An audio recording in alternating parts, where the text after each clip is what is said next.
We are Baltimore. We are Southwest. Derek Holland has been waiting many long months for moments just like this. Last time out, he dazzled the Orioles with a 3-hit shutout. Now the Texas Rangers need Holland to step up against the Angels and give them a chance for another series win. The playoff push continues on Fox Sports Southwest.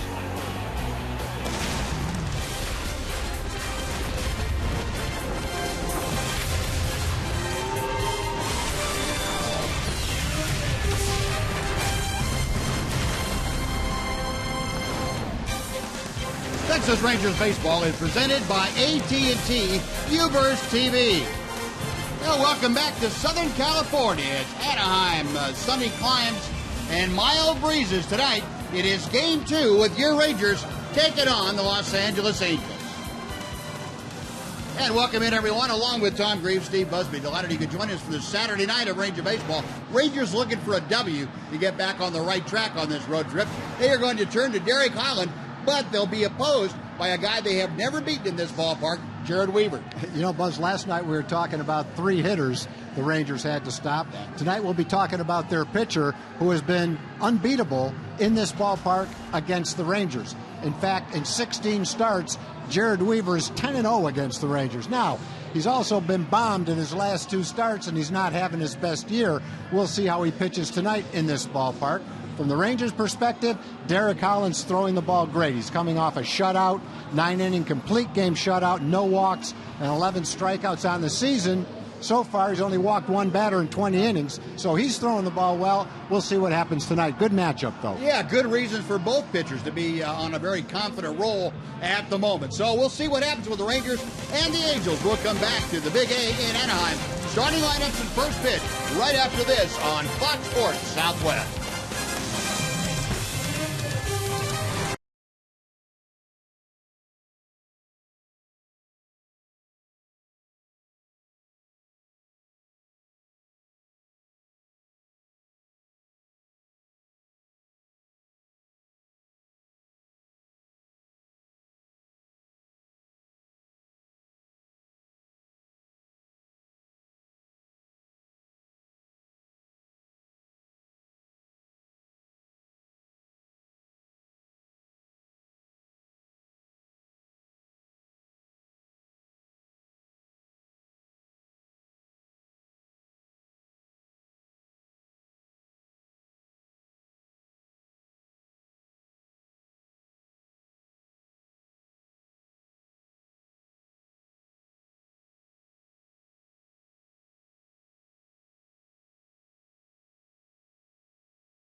By your Texas Ford dealer. The best deals are happening now only at your Texas Ford dealer. Ford is the best in Texas. By AT&T U-verse TV. Hubers has more live TV channels on the go than cable. By Budweiser, make a plan to make it home. And by Southwest Airlines. Book your low fare now at southwest.com. Another stellar evening here in Southern California this Saturday night. Nice crowd filing into Angel Stadium. And before we get things underway, let's head down to the field and check in with John Radigan. Hey, Buzz, you guys may have noticed Chris Jimenez changed his number to 38 this year. That is a way of honoring his nephew who died in December. Chris's brother's son was only 14 months old when he died of sudden, unexplained death of a child. And so when Chris comes home to California, he's reminded of those tragic circumstances, although it's not like he's ever going to forget little Henry Jimenez. I kind of pray to him every day during the national anthem. That's kind of my little thing. It's that I've started doing this year, every game basically. But it's just my little way of talking to him every day and just letting him know that he's not forgotten and we still think about him. And it's fun because every time I get to put on my jersey, I get to think of him. And that was kind of the thing that I was looking for.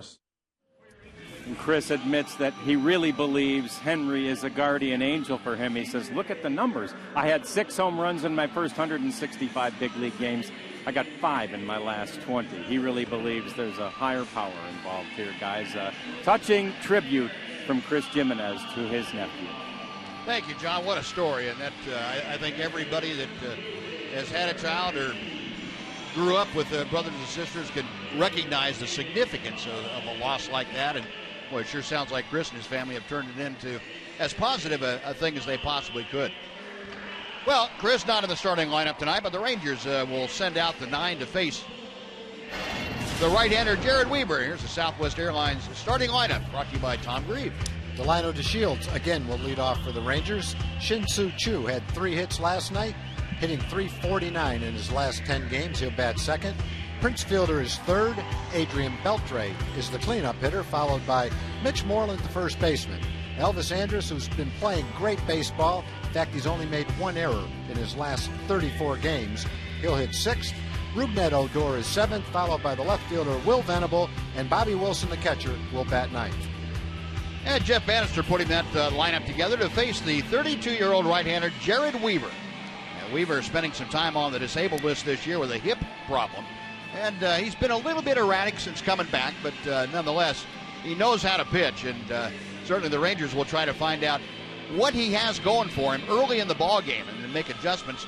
You'd like to be aggressive against Weaver because typically when he gets ahead of the count to hitters, he usually has a way to put them away. Rangers would like to stay out of that if they possibly can. So we'll see what Weaver features early and see if the Rangers can't jump on him for some early run support for Derek Holland. Weaver, as we mentioned, has never lost to the Rangers in this ballpark. A perfect 10-0, and he deals strike one. And no, that was not a changeup. You'll see the radar gun readings.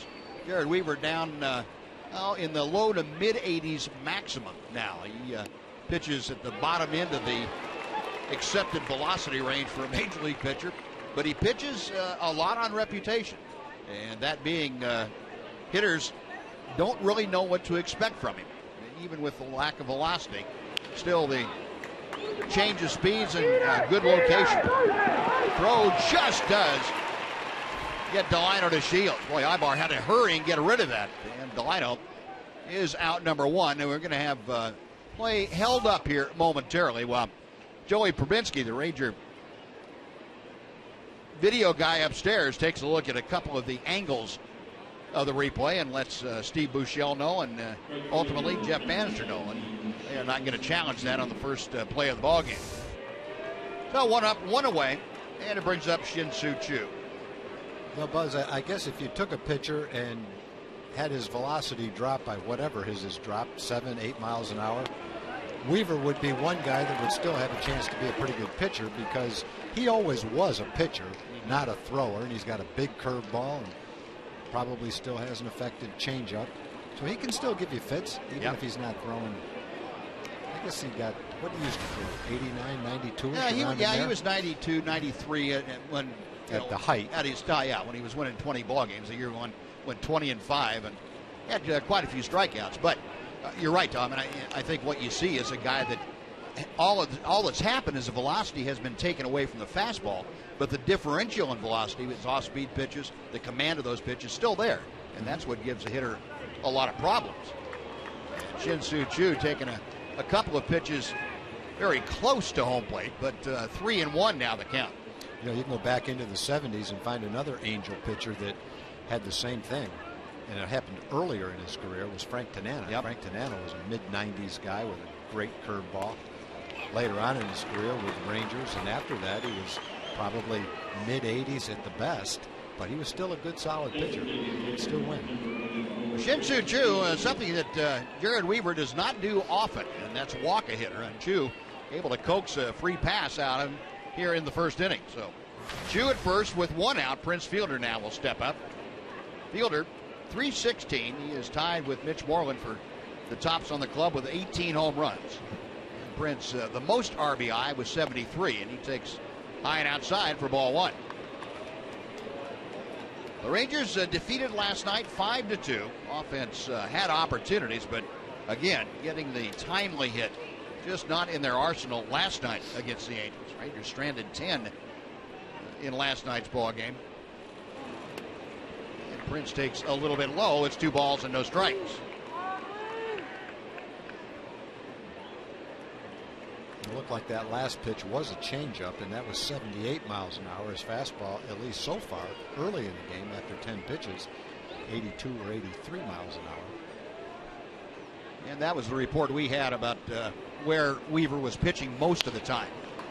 At 82 to 85 was just about it. 85 was the tops, and he wouldn't hit that very often. But he's having trouble now commanding the strike zone, and has fallen behind Prince Fielder. 3 balls and no strikes. Choo already has walked with 1 out.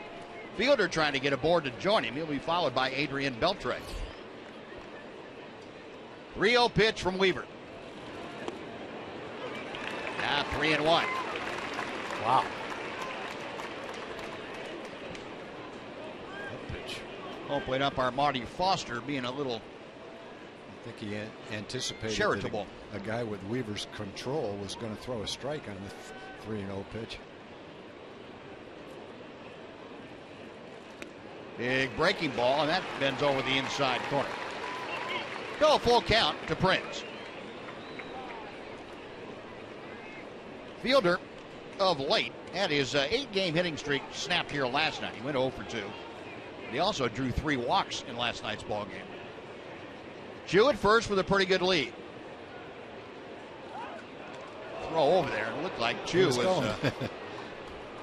about a half a step headed towards second when he finally got back. He was.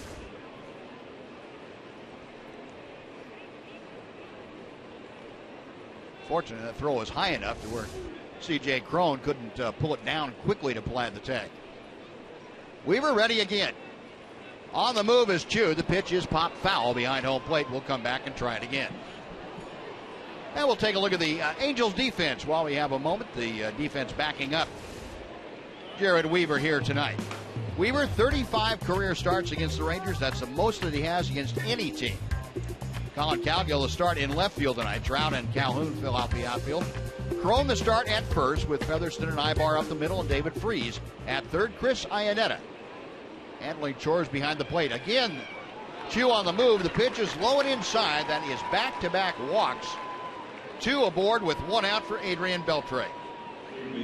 Well, Weaver had only walked 22 batters in 125 innings, so he's had excellent control this year. I'm sure with the stuff he's featuring right now, he's trying to be a little extra careful to a guy like Prince Fielder. Now Weaver this year in his 20 previous starts had 10 starts where he didn't walk a hitter. Well, this is pretty unusual for the veteran right-hander. Here's Beltre, a 270 hitter, and he lines one to right center field. That is down, and over to cut it off, Trout. Around third comes Choo. He will score. Into third is fielder Adrian Beltre. Gives the Rangers a 1-0 lead. Well, you'd like to see a night filled with base hits with men in scoring position to make up for the first 4 games of this road trip, where the Rangers, even though they've won a couple of games on this road trip, just haven't hit with men in scoring position. So that's a nice start to this ball game. Adrian got a good pitch to hit, and he hit it well. Trying to keep that going, have a big inning right off the bat. Yeah, the Rangers in the first 4 games of this road trip, 2 for 33 with runners in scoring position. Wow. And they've won 2 of them. Here tonight, they are 1 for 1. And a chance for Mitch Moreland to add on to that. Mitch at 286. Fielder at third, Beltre at first. 1 ball, no strikes. Moreland 18 home runs. He has driven in 68. That RBI for Adrian Beltre, by the way, his 48th of the year. Mitch, a .313 average. Waited nicely on that, but fouled it straight back. 1 ball and 1 strike. Weaver in his last 2 starts has won 1 and lost 1, but his ERA is 10.86. In the game he won, he gave up 7 runs. He just scored him a ton of runs. Now the Angels in an overshift with 3 players on the right side of the infield. And Moreland chops 1 foul, and the count moves to 1 ball and 2 strikes. Mitch, if you go back to the first week in June, has been a .348 hitter with runners in scoring position. He's gone 23 for 66. That is the best on the ball club in that span. And he has had some late game situation big hits for the Rangers. A game winner on Wednesday night down in San Diego. Weaver a check of the runners. Inside, that hit him. Just like last night, Moreland got hit. Pitch down and in right off his toe. Couldn't tell whether it was a hit by pitch or a wild pitch. And that's going to load up the bases for Elvis Andrus. Let's take a look at it. It hit the same in the same way, only a different foot. That was in the 6th inning last night that Moreland was plunked. Garrett Richards got him with a fastball that was down and in. This time a curveball from Jared Weaver. And Mitch has got some leather magnets on his shoes. First one hit his front foot. That one hit his back foot. That was one where I wish it didn't hit him. Yeah. Mitch would still be up there. Rangers would have gotten another run. Here it is last night. Garrett Richards throwing that fastball right down at his right toe, right big toe, and it got it. So bases full of Rangers here in the first inning. Still just 1 out. Elvis, a .263 average. We'll try and get the Rangers on the board again. They lead 1-0 at this juncture. Elvis, 50 RBI for the year. He takes strike 1. Elvis was taken all the way there, and he got a meatball right down the middle for strike 1. Weaver will continue to work from a stretch with the bases full. And he misses without it. It is 1 ball and 1 strike.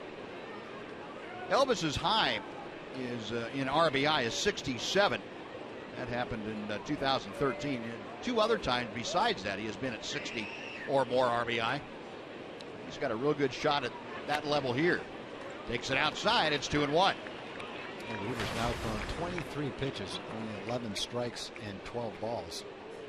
He's definitely struggling. And even though he's obviously not the pitcher he was 5 or 6 years ago, he's still the kind of pitcher. You got a shot at him early. You better pile some runs on right now. Don't let him off the hook now. This one popped up in a shallow left field. Cowgill coming on to make the catch. And fielder doesn't even bother bluffing a move down toward the plate. Cowgill only 185, 190 feet from home plate. And that is a very big out number 2 as Elvis pops out to shallow left. Out in front of a breaking ball. And there's that ability to change speeds and movement on the breaking ball to the fastball, back to the breaking ball and get a hitter off stride. So 2 away, base is still full, and Rougned Odor steps in batting at 276, excuse me. My dyslexia kicked in. Breaking ball, that is on the inside corner for strike 1.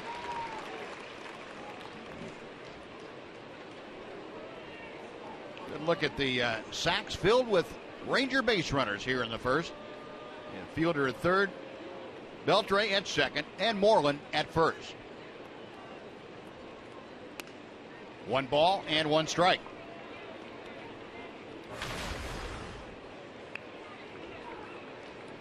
With the bases loaded, Rougned has been a .385 career hitter. 1 grand slam to his credit.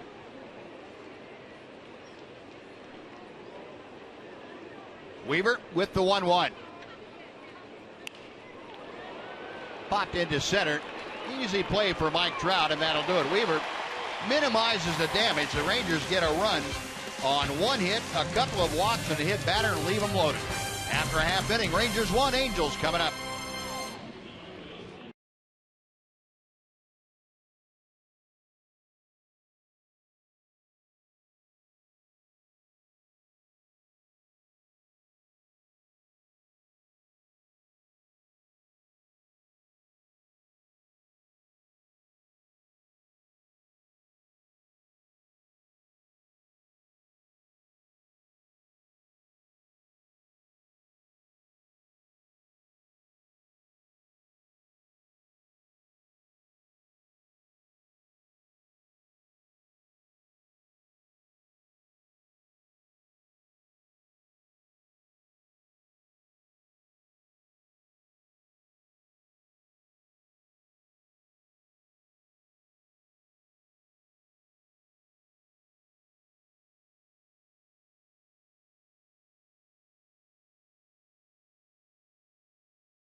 Tom's going to tell you about the Angels lineup that will face Derek Holland.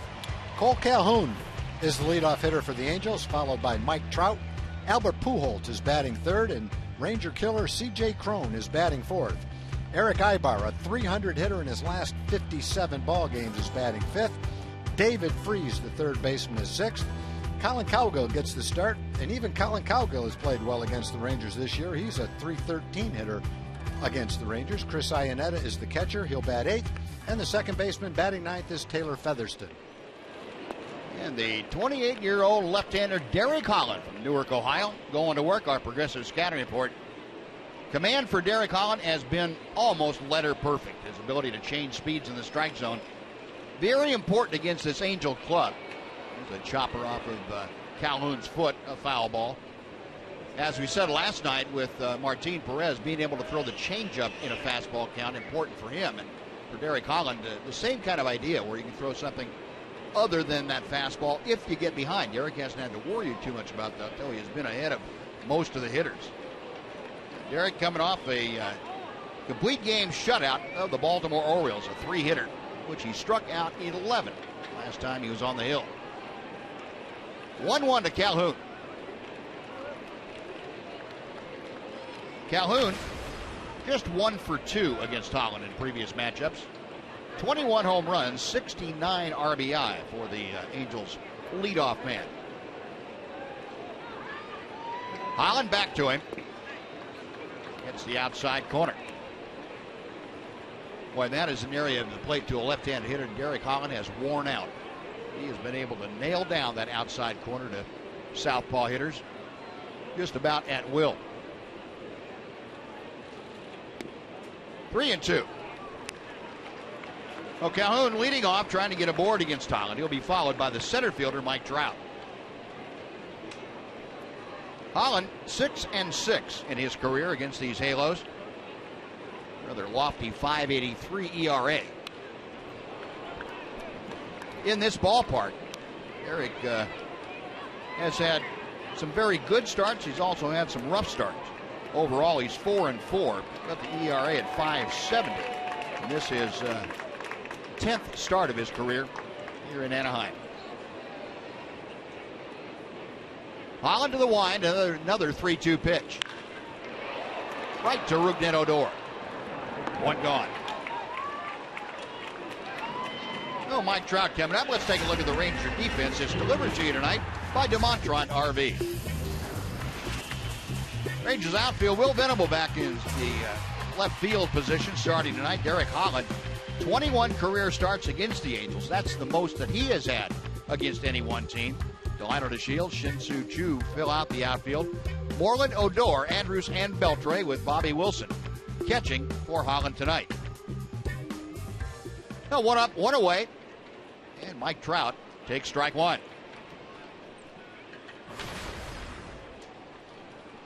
Trout a .297 average. He has fared very well against Derek Holland. That .346 average would tell you that Derek has had a little trouble dealing with this guy, as have a lot of pitchers.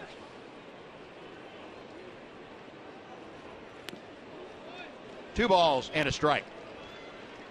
Trout last night 1 out of 3. Did score a couple of runs. And just now emerging from what had been about a 3-week slump. It's out of play, 2-2.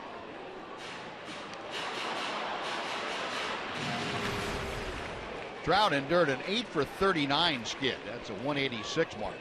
Since then, though, he has gone 8 for 19. That 421 mark with an RBI and a triple.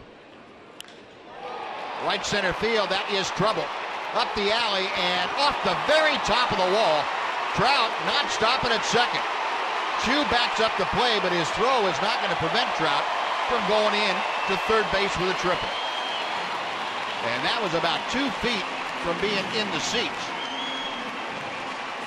Now, one thing we've seen from Trout is when the ball's down below his waist, he gets a better swing at it than when it's belt high or slightly above. He was able to get the good part of the bat on this pitch.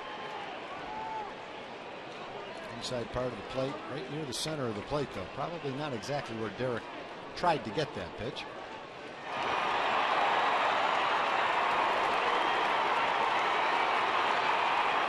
Second time in the last 2 days that Delino DeShields has got a little too close to the wall out there in center field on a ball that was pretty obviously going to be off of it. The ball kicked over his head. Did that last night on that ball that C.J. Cron hit out there.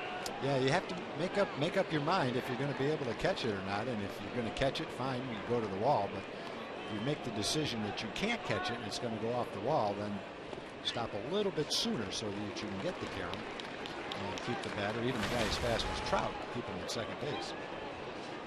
Well, Albert Pujols up there now. Trout at third, just 1 out. Pujols ahead of the count, 2 balls, no strikes. Albert a .248 average. But he is the team leader with both 35 home runs and 80 driven in. There's that little changeup from Holland for a strike. That on a fastball count. Pujols 0 for 2 last night, although he did have a couple of walks. 14 runs driven in his last 18 ball games. And Albert, as we talked about last night, really moving up the list of all-time leaders. Home run list, RBI list, doubles, you name it. He's going up that list in a hurry. 3-1 now as he checked his swing on Holland's fastball.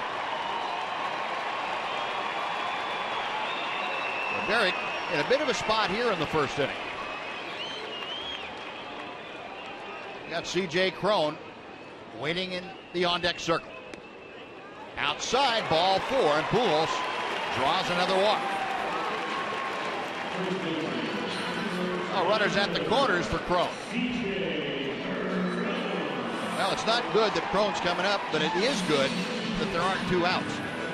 All 3 hits he had last night that produced runs came with 2 outs, so maybe that's the key to it. Maybe he'll make 2 outs. There tonight. you go. Trying to find a silver lining in that cloud that he's coming up from the plate. Well, he's due to hit a ball at somebody. Everything he hits finds a hole. Against the Rangers anyway, not against everybody else. Now, Cron overall a .278 average. Probably still be in the minor leagues if he didn't face us this year. There is strike 1. And he's been up and down several times this year and years past. Fewest double plays hit into. Rangers have the fewest in the American League, and Angels are 5th. A number back to Holland. He boots it around a couple times. Underhands to first for the out. In to score is Trout. Pujols to second. And we have a brand new ball game. The Angels come back here at the bottom of the first and tie it at 1. He hits a ball like that and he still gets an RBI. Garrett is able to come up with that. A pretty good shot at getting Trout at the plate, it looked like. It's right off the end of the bat. Must have had some spin on it. When Derek went to get it in his glove, it just spun right out of his glove. I think if he catches that and throws home, a pretty good shot at Trout. No, a 1-1 ball game. And we will start anew. Here's Eric Ibar with Pujols at second base. Ibar, a .272 average. And he goes after the first pitch and pops it into shallow center. Liner to Shields coming on in, makes the catch, and that will do it. No, the Angels come back to tie it on a hit, and they strand a runner. After 1, Rangers 1, Angels 1.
Hashtag Southwest Data Strong Fan, and you just might see yourself in one of our upcoming broadcasts.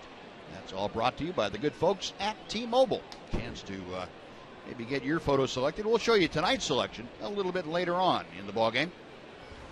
A 1-1 game. Will Venable to start things off for the Rangers here in the second. And Jared Weaver, who had a couple of walks, a hit batter, gave up 1 hit and only 1 run in the first inning. Deals high and away for ball 1. Venable out of the starting lineup the last 2 nights in favor of Joey Gallo. He's back in there tonight. Will, as a Ranger, hitting at .240, no home runs, and an RBI. And again, Weaver pulling the string on that slow breaking ball. 68-mile-an-hour hook.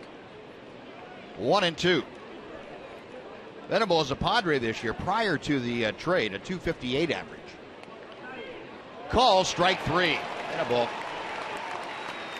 looking at a pitch he thought was high probably, and that caught the upper reaches of the strike zone, and Weaver gets his first strikeout. It doesn't look like a strike, but when you look at the Fox tracks, technically it is, right at the top of the outside corner. And Marty Foster going by the letter of the law on that one, calling that strike 3. So 1 out. Here's Bobby Wilson. Wilson had a base hit in 3 trips last night. 0-1. Wilson facing his former battery mate. Bobby came up originally with the Angels. pitch just off the outside corner. 1-1. Wilson with the Rangers, a .260 average. 1-2. Weaver still has that funky delivery thrown across his body, and you saw him when he was younger, maybe 7-8 years ago. He said, "Well, this guy is never gonna hold up, wear himself out throwing across his body like that." Hadn't worn himself out yet. He gets his second straight strikeout. 0-2 gone, back to the top of the Ranger order. You get a chance to see that big breaking ball. You just have to go up, it seems today, against Weaver and forget what you've ever seen in the past, because it's just not the same right now. Pitches are the same, they just don't go as fast. Yeah. And so you have to, I think, make yourself wait, maybe try to hit the ball to the opposite field. Otherwise you're going to be way out in front of the ball, and that has been the case with Elvis when he popped up to left field with the bases loaded. And if you want a chance to hit that slow curveball, you just have to wait on it. Don't try to pull it. You get that 18-mile differential between the 66-mile-an-hour curveball and the 84-mile-an-hour heater. Yeah, it's still there. Yeah. The line down on the count now, 0-2. The Shields a ground ball to short as he began things tonight. Got him swinging. Weaver comes back to strike out the side in order. Rangers gone. We played an inning and a half in Anaheim. It's the Rangers won and the Angels won on Fox Sports Southwest.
Brought to you by your Texas Ford dealers. The best deals are happening now only at your Texas Ford dealers. Ford is the best in Texas. David Freese starting things off for the Angels here in the second inning. A 1-1 ball game. Derek Holland missing inside to Freese. 2 balls and no strikes. David Freese, a .244 average. 11 home runs, 45 driven in. Freese just coming back off the disabled list. Angels really missed his presence in the middle of the order, not because of the overwhelming statistics that he brings to it, just the veteran leadership, if you will, clubhouse and in that order. Got him on the fist. Elvis to the backhand. 1 out. Nice pitch by Derek Holland to get Freese to get a jam shot roller for out number 1. Now Colin Cowgill will come up. They threw him a 2-0 curveball for a strike, then pounded him in with his fastball. Got Freese to swing at it a little bit off the plate. Hit him right off the handle with it.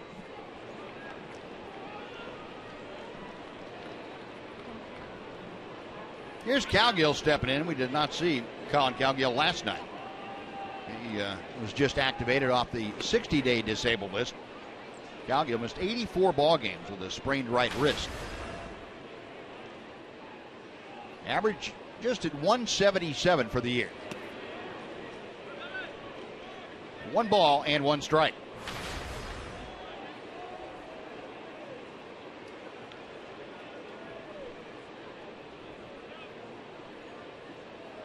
Holland back to the plate.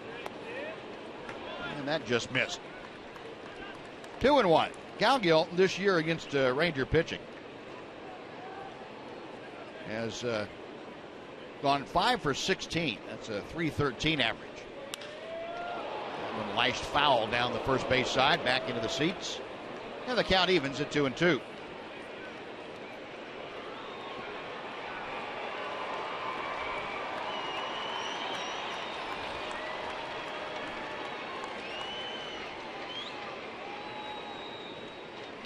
Cowgill back into the box.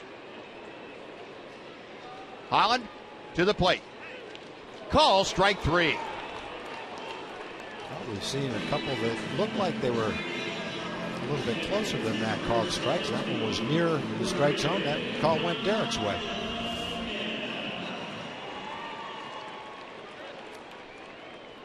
One of those pitches close enough to go either way, but nevertheless, if you're the hitter, you're not thrilled with that called strike. If you're the pitcher, you say, hey, well, close enough to be a strike. I'll take it. I earned it. Now 2 up, 2 away here in the second inning. And Chris Iannetta, the Angels catcher, takes a breaking ball through the back door for strike 1.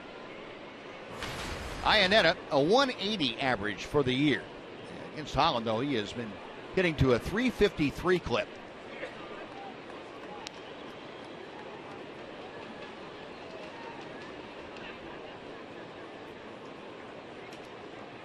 Iannetta currently mired in an 0 for 10 slump.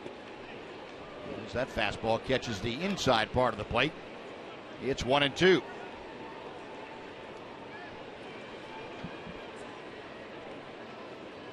Holland standing right on top of the mound as he looks in for the sign. Up the middle into center field, a base hit for Iannetta. A 2-out single. 1 on, and Taylor Featherston coming up. Second hit of the night against Holland. The first, a Mike Trout triple, and Trout came around to score. Now Iannetta aboard with 2 outs. Featherston hitting just .135 with a home run and 5 driven in. Went 1 for 4 last night. A strike to the outer edge. Talking last night about the difficulties the Angels have had trying to fill second base. Johnny Giavotella looks like he might be out for the rest of the season. He's experiencing some double vision symptoms. He had a nerve palsy and hasn't been able to get that straightened out yet. On to first, Featherston retired. So are the Angels. They are sent down on a hit and 1 left. After 2, we are tied at 1 apiece.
commemorate Adrian Beltre's 400th career home run. First 15,000 fans 14 and older receive the Beltre shirt that's sponsored by Snapple and 7-Eleven. Get your tickets at TexasRangers.com to see the Rangers take on the A's. Shin-Soo Choo starting things off here in the Ranger third. And he takes inside, ball one. Choo walked in the first inning and scored on Adrian Beltre's RBI single. That ball's ripped. Second baseman Featherston on the short hop in shallow right. Makes the play. Well, that's too bad because he hit that ball hard. He waited on it perfectly. There's exactly how you have to hit that breaking ball. You have to wait on it. And he timed it and ripped it. He can't hit the ball any harder than that. Featherston's right there to short hop it. Made a nice play. And had the long throw. But it was hit right at him, which gave him a chance to do that. One very hard out. And here's Prince Fielder, who, like Choo, walked in the first. Pitch outside to him for ball one.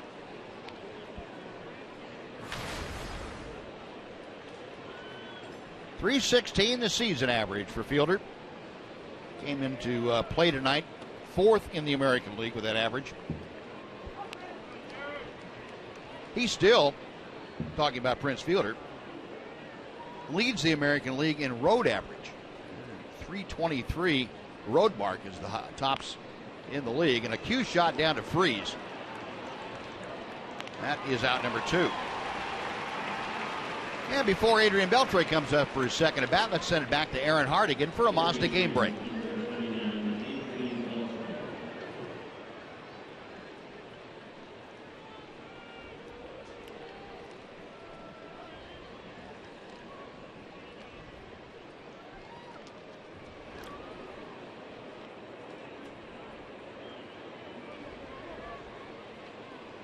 All right, Aaron, thank you. Well, if George Springer couldn't catch it, it must not have been catchable because if he could get near a ball against the Rangers, he caught it. Yep. And our American League West standings for you at the beginning of play today.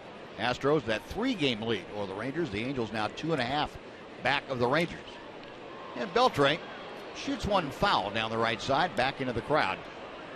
1 ball and 1 strike. Still remember the ball from early in the year. Bases loaded. Leonis Martin in extra innings. Looked like he had a grand slam. Yep. Springer went up and took it away. Astros came back and won that game. Took it away. That was the one he crashed into the wall as he was catching, didn't he? Beautiful. Spider-Man. Another one out of play to the right, and the count moves to 1-2 to Adrian. Beltre drove in a run, the only run of the game for the Rangers. So what else is due against these Angels? Beltre has made a career out of punishing Angel pitching. He goes down, almost falls down completely and pulls one out of play down the left side. Looked like he was going to go down to one knee, and the knee wasn't there. He's kind of spun around it.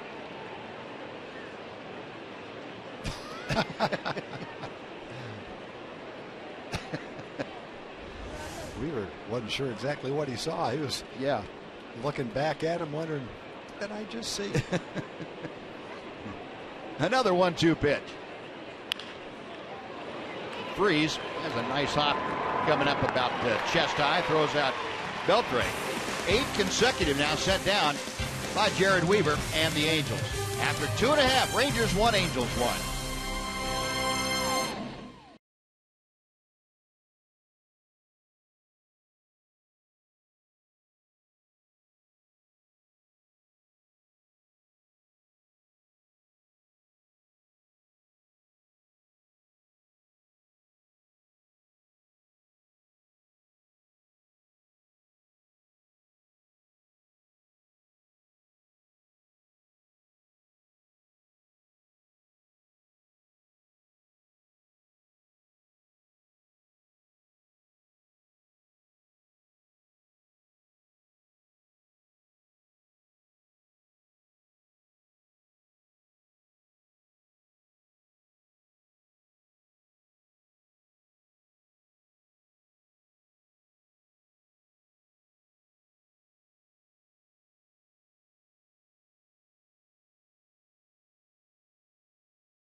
brought to you by Southwest Airlines. Book your low fare now at southwest.com. And by Mazda. In every car we make, you'll see why driving matters. Great shot of the south coast down here, Dana Point, just north of San Clemente, between Laguna Beach and San Clemente. Top of the Angel order to face Derek Holland. Cole Calhoun, a big swing and a miss as Holland pulled the string a bit. Calhoun rounded out sharply to Rougned Odor as he led the game off for the Angels tonight. Angels with 2 hits, Rangers with 1, each team with a run in the early going. Holland, this is just a bit inside. 1 ball and 1 strike. Derek has struck out 1. He has allowed 1 walk tonight.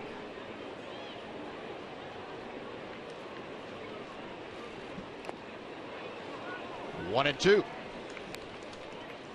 And Calhoun had a couple of good swings at the fastball the first time up. In fact, the out that he made was a well-struck ball, ground ball to second base. And Derek going to give him a little bit different look this at bat. Holland to the wind. Calhoun fouls it off to the left. Derek hasn't faced the Angels since 2013. Not at all in 2014, and of course not this year until now. So a lot of the statistics against them are a little bit dated. Derek, a slightly different pitcher now, same kind of repertoire, but much more command than he had earlier, much more consistency in his game. This is Holland's 10th start if you go back to the beginning of 2014. 10th start at the major league level. He's also had 10 rehab starts. Pitch outside, and for the second time now, the count has gone full to Calhoun. Cole Calhoun hitting in the leadoff spot. He'll be followed by Mike Trout.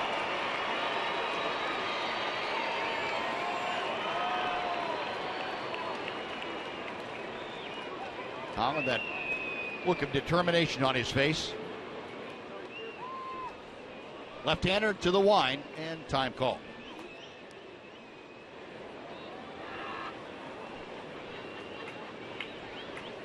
Bobby Wilson flashing the signs out. Holland now with a payoff pitch.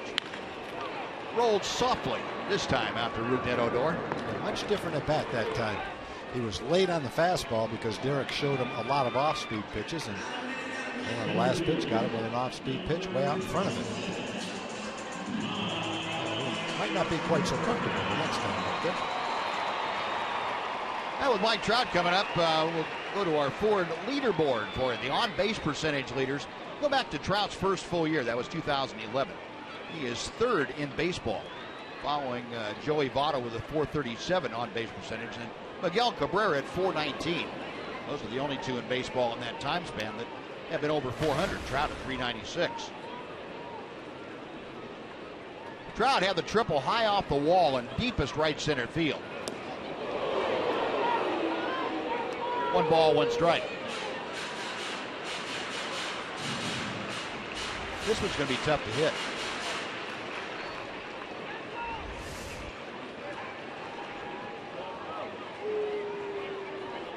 Adjust a hitter's footwork a little bit. Breaking ball to the back door. It's 1-2 to Trout.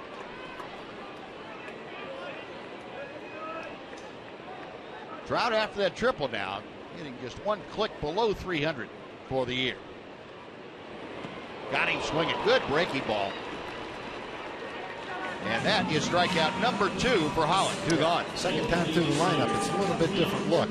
Trout saw fastballs the first time up and hit a low fastball right center field for a triple.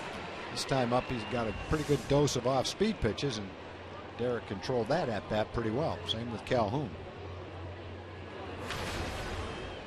No 2 outs, base is empty for Pujols. Albert drew a walk back in the first inning.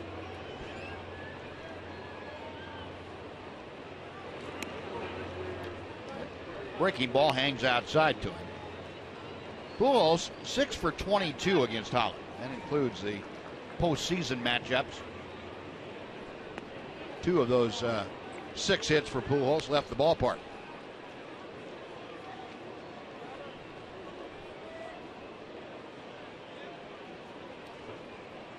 Holland studying the signs. Now the 1-1.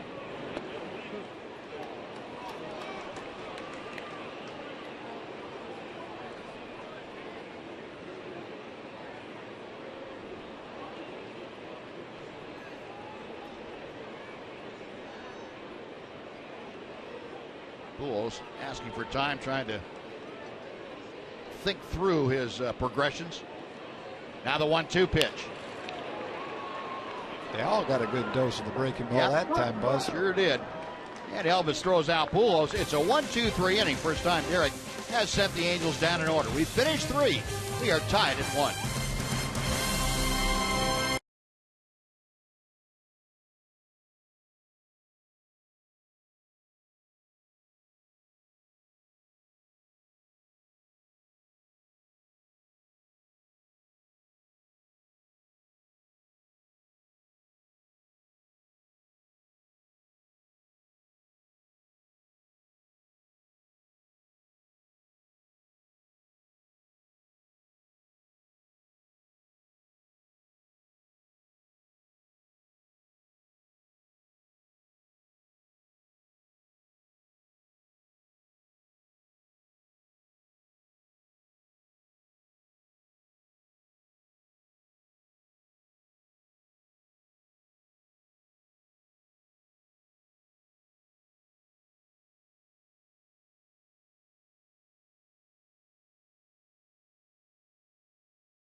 Out the ballpark against the division rival Houston Astros. You get 2 upper box seats or upper reserve seats for just $14 using the online coupon code Lone Star. Go to TexasRangers.com before the seats are gone. Big series with the Astros coming into town for 4 games. Mitch Moreland beginning things here for the Rangers. In the top of the 4th, Moreland hit by a pitch his first time up. It'll be Moreland, Andrus, and Odor to face Jared Weaver. That ball is ripped to right field. It's in for a hit. Calhoun over to cut it off. He will hold Moreland to a long single. Boy, Mitch just blistered that baseball to right field. So 1 on, nobody out. Elvis coming up. Let's send it back to Aaron Hardigan for a Mazda game break.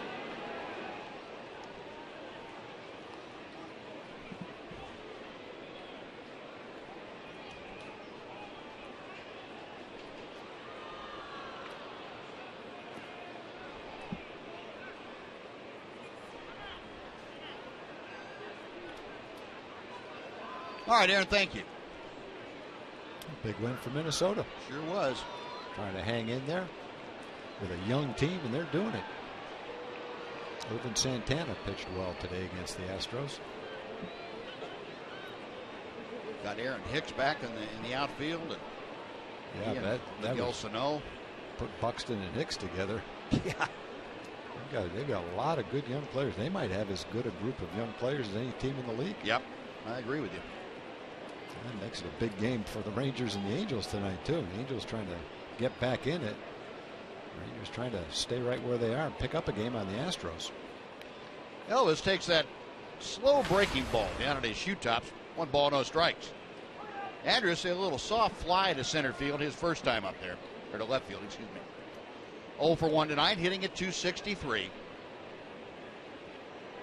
Moreland a modest lead at first.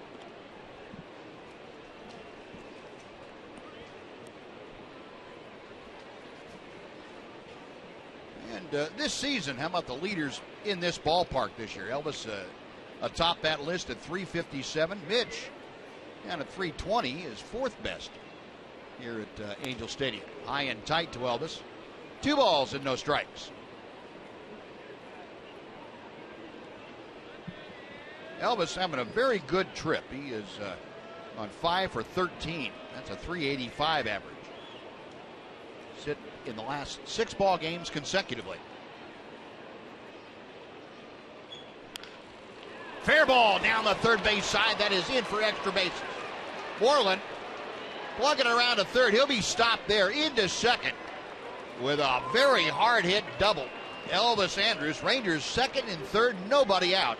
And Rougned Odor coming up. The Rangers let a good opportunity slide by in the first after they scored. They had the bases loaded and 1 out and couldn't score again. They try to remedy that situation here in the fourth after a single and a double.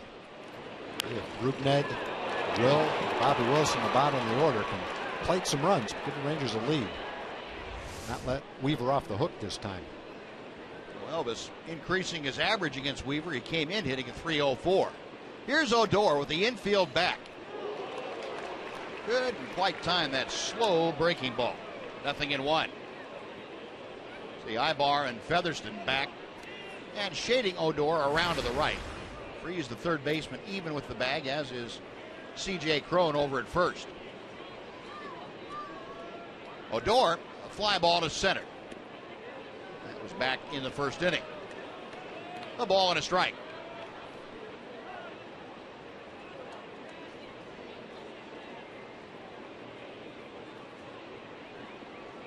Rangers in the last 10 ball games as a team have scored 41 runs, so not a great outburst, but certainly enough. They've hit 284, which is second best in the American League over that span.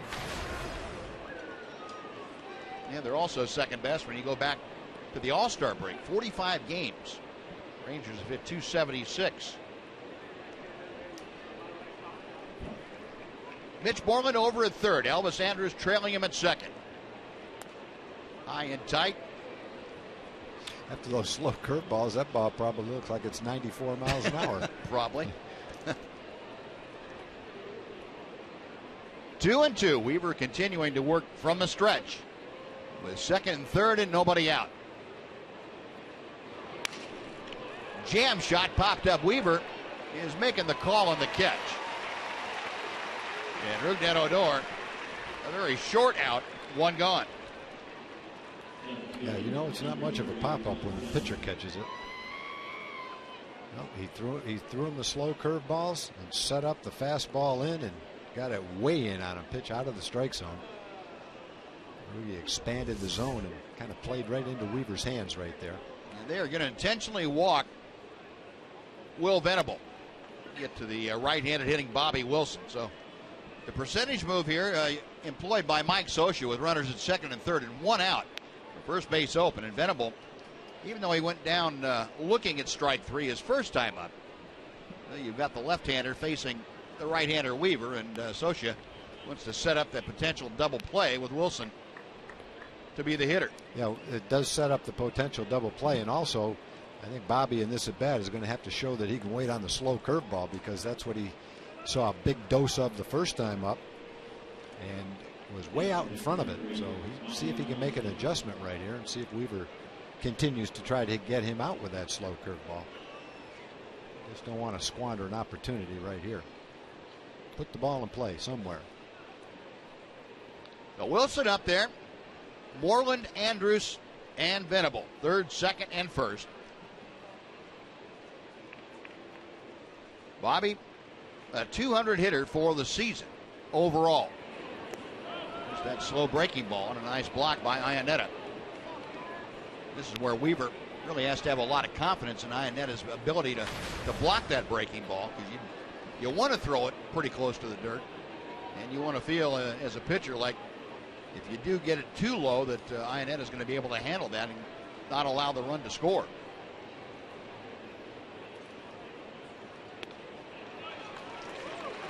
In on the inside corner. 1-1.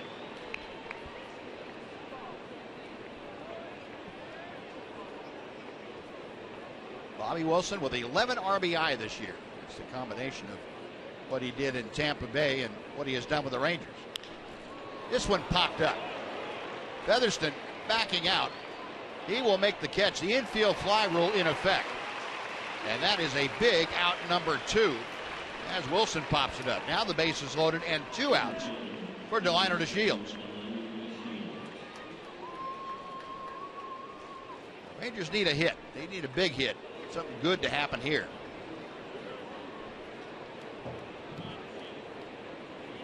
Jeff Bannister knows that as well as anybody. He says, I don't know what I can do to reach into my bag of tricks and come out with something, but put a little hex on Weaver and hope that Delino takes advantage. DeShields has grounded to short and struck out. Ball 1 is inside.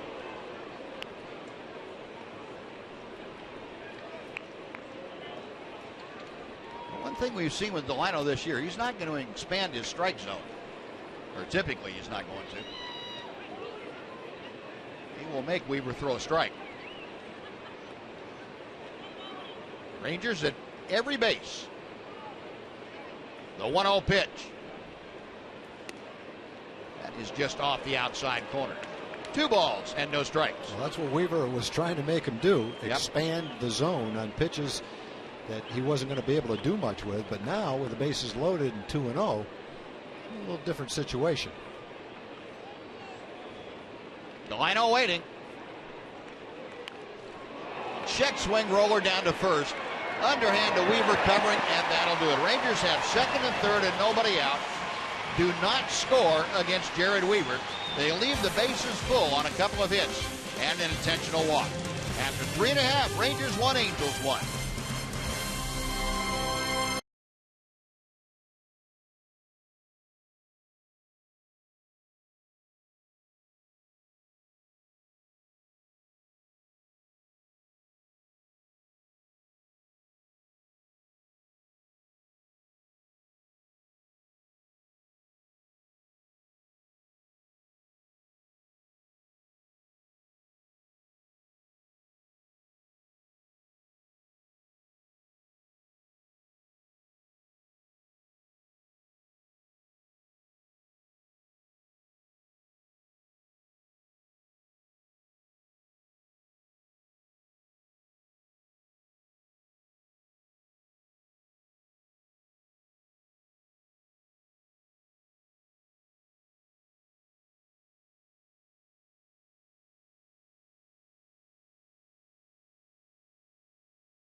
Timeless moment. We're going to take you back to a great moment 20 years ago tomorrow. September the 6th, 1995. Cal Ripken played in his 2131st straight ball game, and that surpassed Lou Gehrig, the Iron Horse's 56-year-old record. Ripken went 2 for 4 with a home run at Oriole Park in Camden Yards on the night that he broke Lou Gehrig's record. First ball swinging, C.J. Cron. And he grounds out to Rougned Odor, 1 away. That ball couldn't have been 6 inches off the ground. Yeah, he's a lot like Mark Trumbo, the way Trumbo hits. Trumbo makes contact with pitches like this that's well out of the strike zone. Only surprise is that Cron swung at that pitch and didn't find a hole with a ground ball. Now, there wasn't anybody on base. Yeah, or 2 outs, I guess, all those things. No, 1 up, 1 away. That's 5 straight now, sent down by Derek Holland. Eric Ibar, who had a fly ball to center his first time. Shows bunt, takes strike 1. Ibar, the switch hitter. Seen him almost exclusively from the right side of the plate in this series. A 288 average as a right-handed hitter as opposed to 266 from the left side. Beltre right there. That was a rifle shot. Up right off his left ear. And Ibar a hard out, 2 gone. That was a curveball that stayed up, and Ibar timed it perfectly and just ripped it right off Adrian's left shoulder. Nice swing, great contact, tough luck. And Ibar is pretty quick, but he couldn't get out of the box fast enough. He didn't take one step before he caught that ball. That's the second time in the series. Last night it was Mike Trout that hit a vicious line drive to Beltre that he took care of. Now it's Eric Ibar. 2 outs. Here's David Freese. Freese had a ground ball to short in the second. 1 ball and no strikes.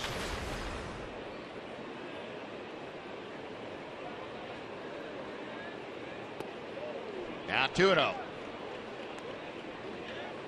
Holland at 55 pitches as he works with 2 outs here in the 4th inning. Very modest pitch count for the left-hander.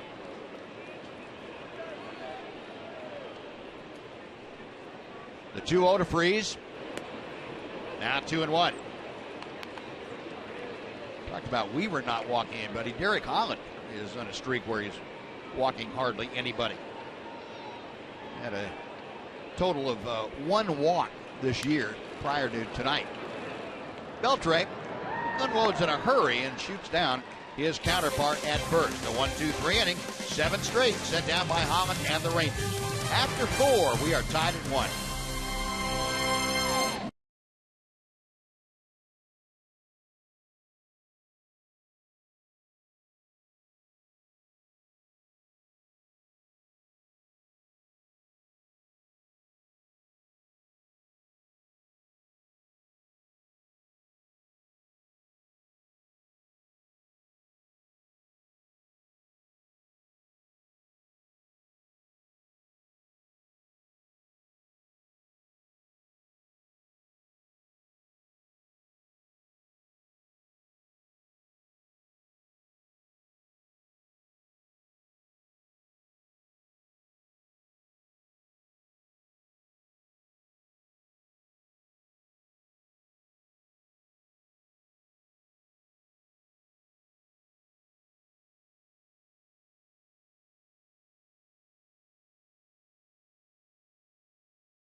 Show you one of my favorite places to go in the Southern California area. It's a ways from Anaheim. It's a place called Barney's Beanery in West Hollywood. It's famous for all kinds of different celebrities that have gone there, including Jim Morrison and Janis Joplin. First time I go there, I ask them, what's your specialty? And they say, our specialty is waffles and chili.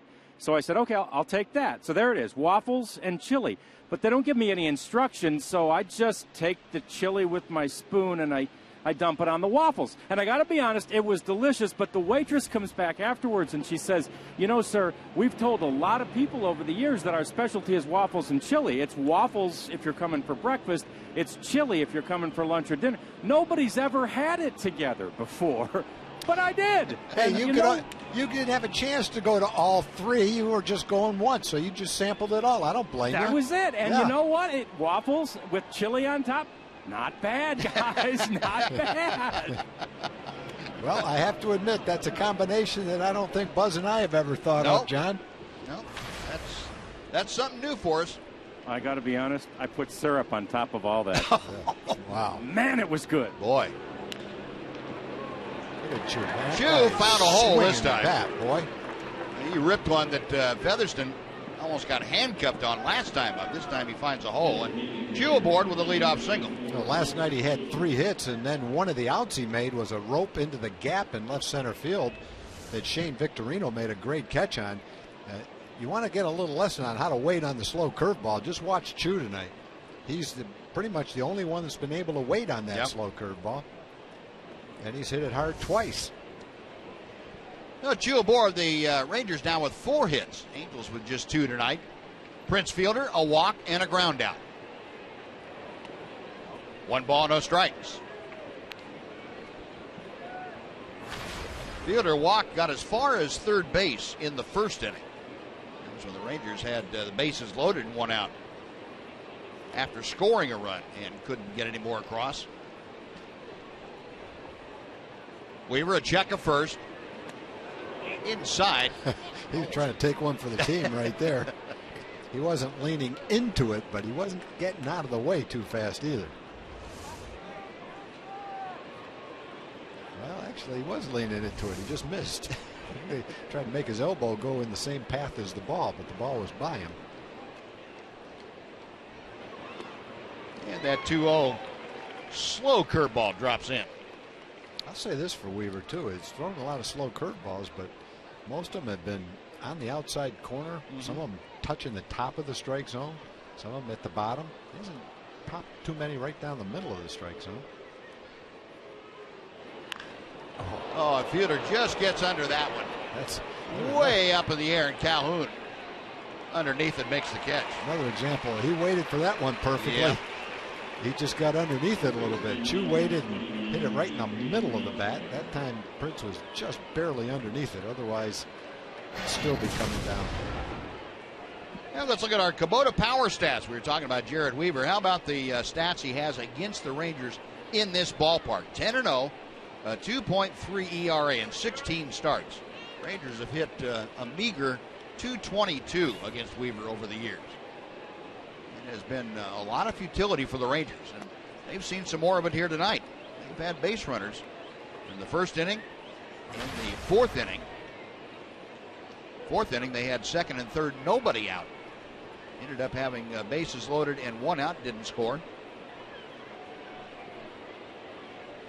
Adrian Beltre drove home the only Ranger run thus far with a first inning single. Takes that pitch a little bit low, and it's 2 balls and no strikes. So Adrian 1 for 2 tonight, batting at .271. Beltre, over his last 22 ball games now, has hit .337.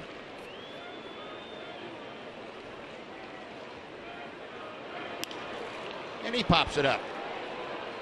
Way up into the twilight. Calhoun coming on. I think Featherston looking up there lost the ball. It's about the same color as the sky is right now. That is out number 2. Mitch Moreland coming up.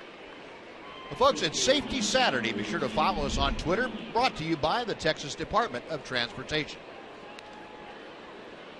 Weaver's only thrown 9 of 22 first pitch strikes. He's been behind the hitters most of the night.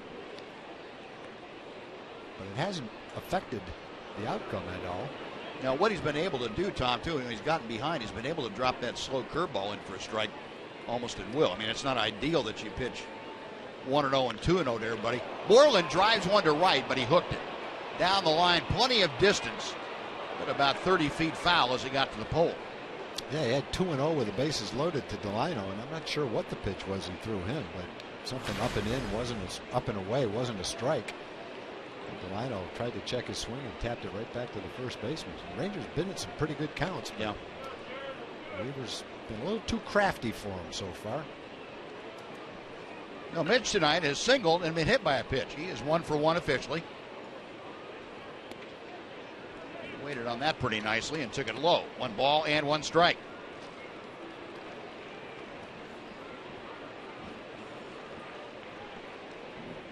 Moreland on this trip now is 3 for 8.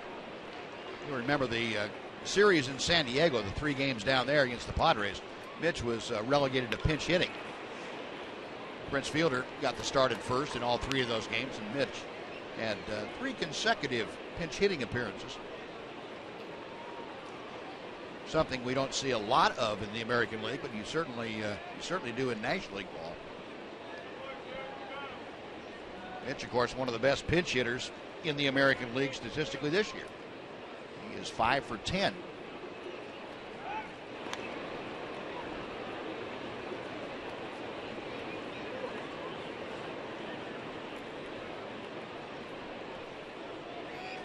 One and two the count. Moreland stepping back in, pounds the outside corner with the business into that bat. Weaver studies the signs. Mitch asks for time. A little chess match here going on between Moreland and Weaver.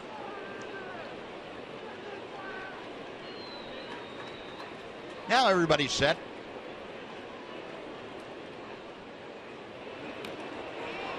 It's just getting a piece of that straight changeup.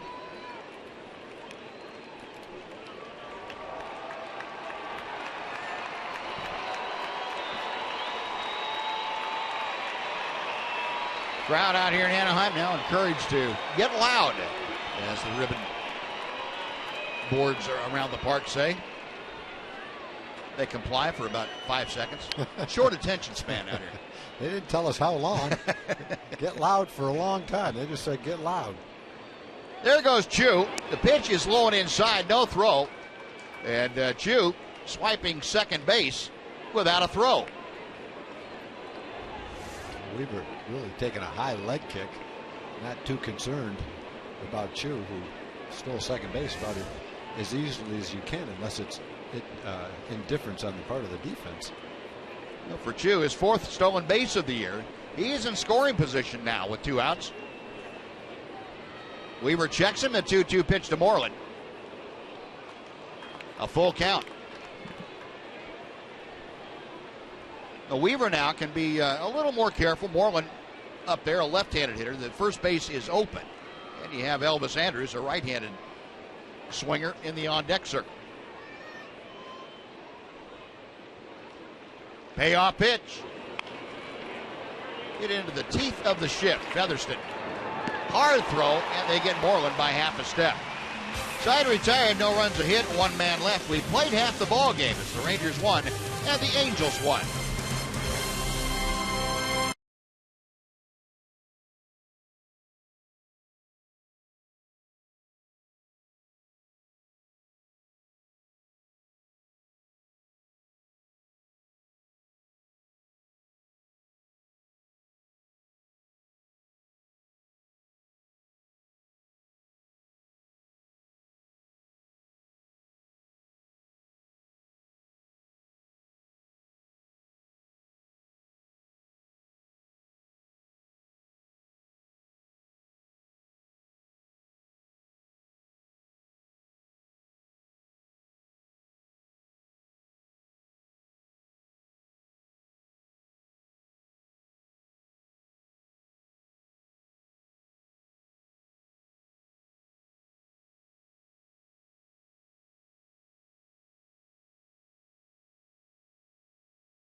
Ballpark. It's a pivotal AL West showdown against the Houston Astros. And it's also one of just 2 chances left this season to enjoy Dollar Hot Dog Night. Don't wait to get your tickets for this important matchup. TexasRangers.com is where you can get your tickets. Derek Holland back out to the hill. He will face the bottom third of the Angel order, Colin Cowgill. First ball swinging, fouls it out of play for strike 1. Cowgill, Ionetta, and Featherston Cowgill called out on strikes the first time he faced Holland tonight. Derek with 2 strikeouts. And Cowgill, and then he got Mike Trout swinging in the 3rd inning. 1-1. Popped up, shallow right. Making the call on the catch is Rougned Odor. Oh, 1 away. Chris Iannetta will be next, but we're going to send it back to Aaron Hardigan for a Mazda game break.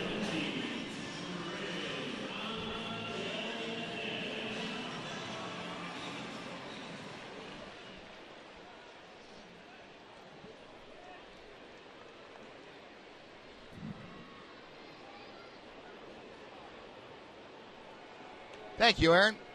Toronto back with now a 1.5 lead over the Yankees in that AL East. Line drive foul as Iannetta's bat just exploded. Had pieces of lumber flying everywhere. Ball went one way, the bat went another way.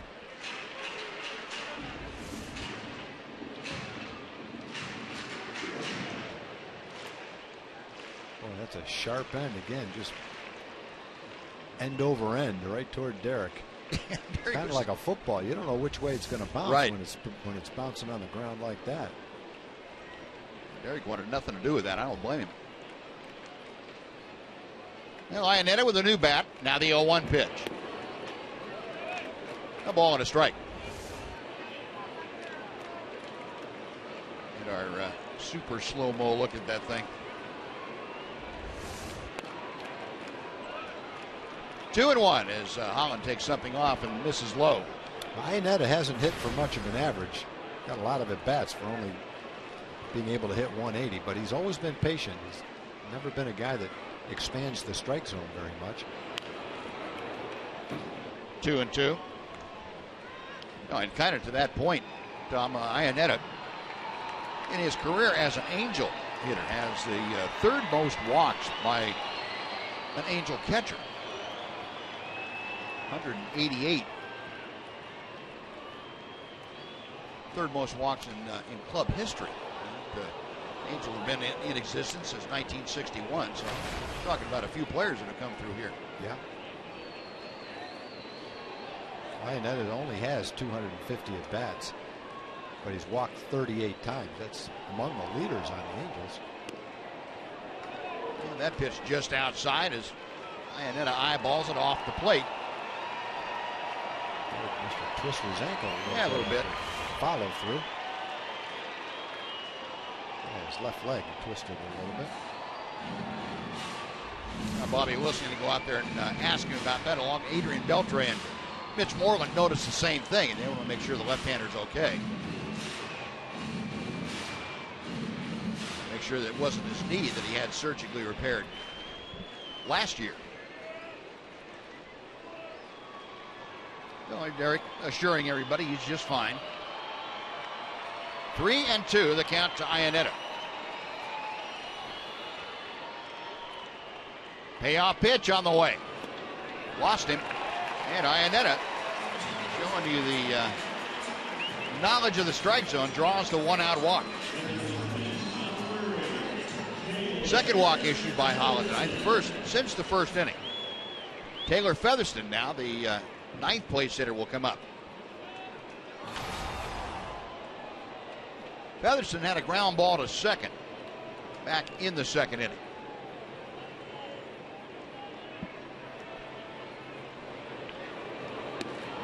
I wouldn't put him by or past Mike Scioscia to use a hit and run with Featherston and Iannetta at first. Iannetta, of course, doesn't run all that well, but this is the kind of situation that in a close ball game that Scioscia put Iannetta in motion and see if he couldn't get a ball moved to an open spot.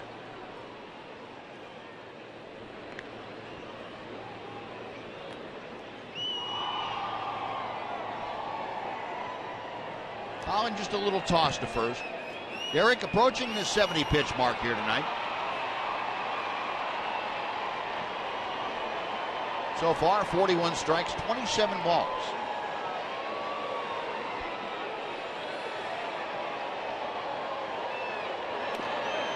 That pitch in at the knees. 1-1.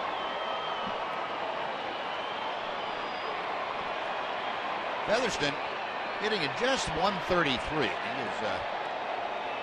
taking a long look down to Gary DiSarcina, the third base coach.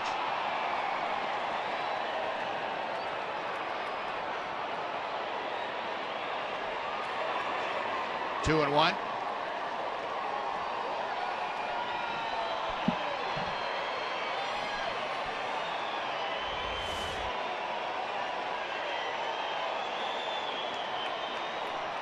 Again, Bobby Wilson, technically very sound about blocking balls, and you would expect that a guy that came up under the tutelage of Mike Scioscia to be good back there as a receiver. Check swing foul, and the count evens out at 2 balls, 2 strikes. That got a pretty good piece of Bobby Wilson's left arm, looked like.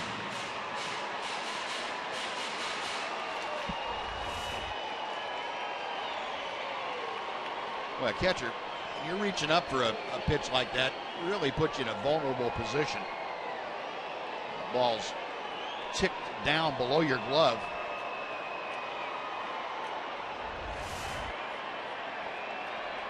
Well, Bobby, okay. Back to flash the signs out. 2-2 the count. Got him swinging. Good back foot breaking ball from Holland, who gets his 3rd strikeout. And with 2 outs, Cole Calhoun now will come up.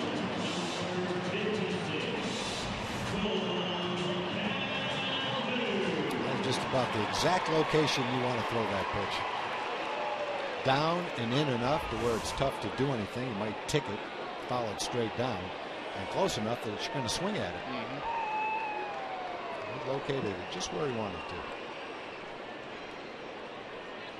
to. Cole Calhoun stepping in for his 3rd at bat of the evening. He is 0 for 2, a couple of ground outs to Rougned Odor. Chris Iannetta now will not be held closely by Mitch Moreland. Mitch is going to play a couple of steps behind him. And a little chopper is foul down to Alfredo Griffin, the first base coach who booted it. Alfredo, not during his playing days, he didn't boot any. He had great hands.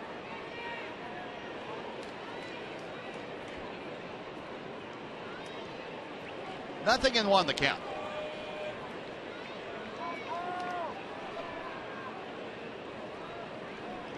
Holland reading the signs from Bobby Wilson.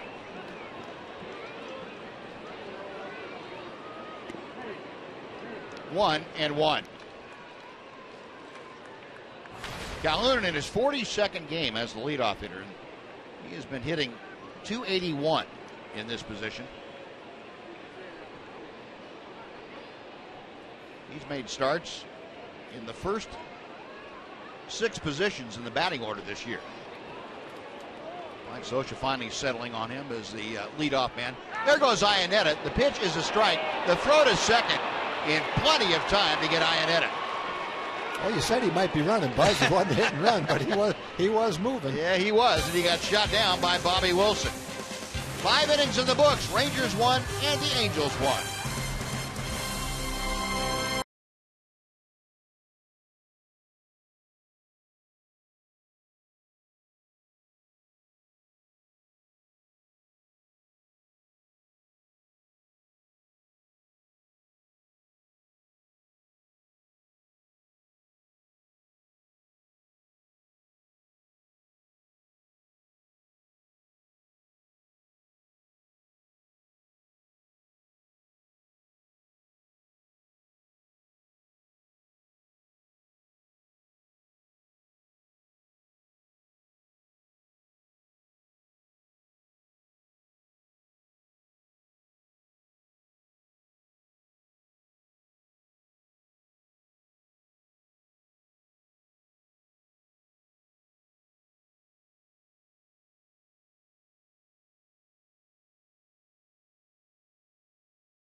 $1,800 and dinner for two at Sonic Drive-In.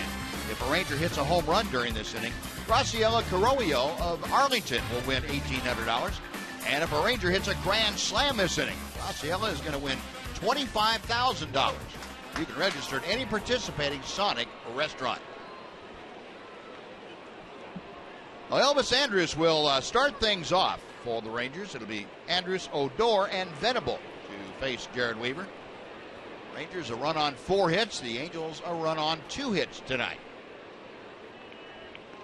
Elvis had a hard hit double into the left field corner his last time up. He is 1 for 2. And here's the way the last half inning ended. Bobby Wilson throwing out his first attempted base stealer.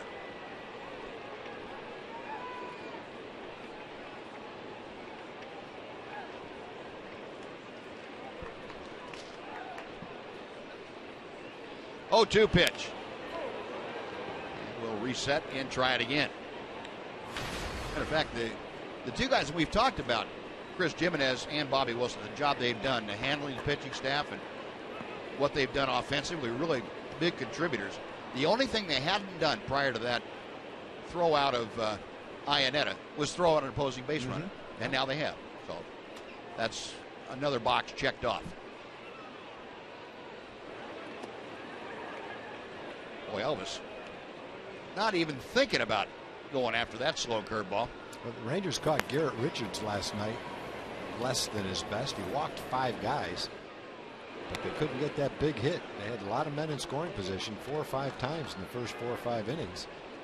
Couldn't get the big hit. Today they've had Weaver a couple of times, once in the first, once in the 4th. Bases loaded, 1 out.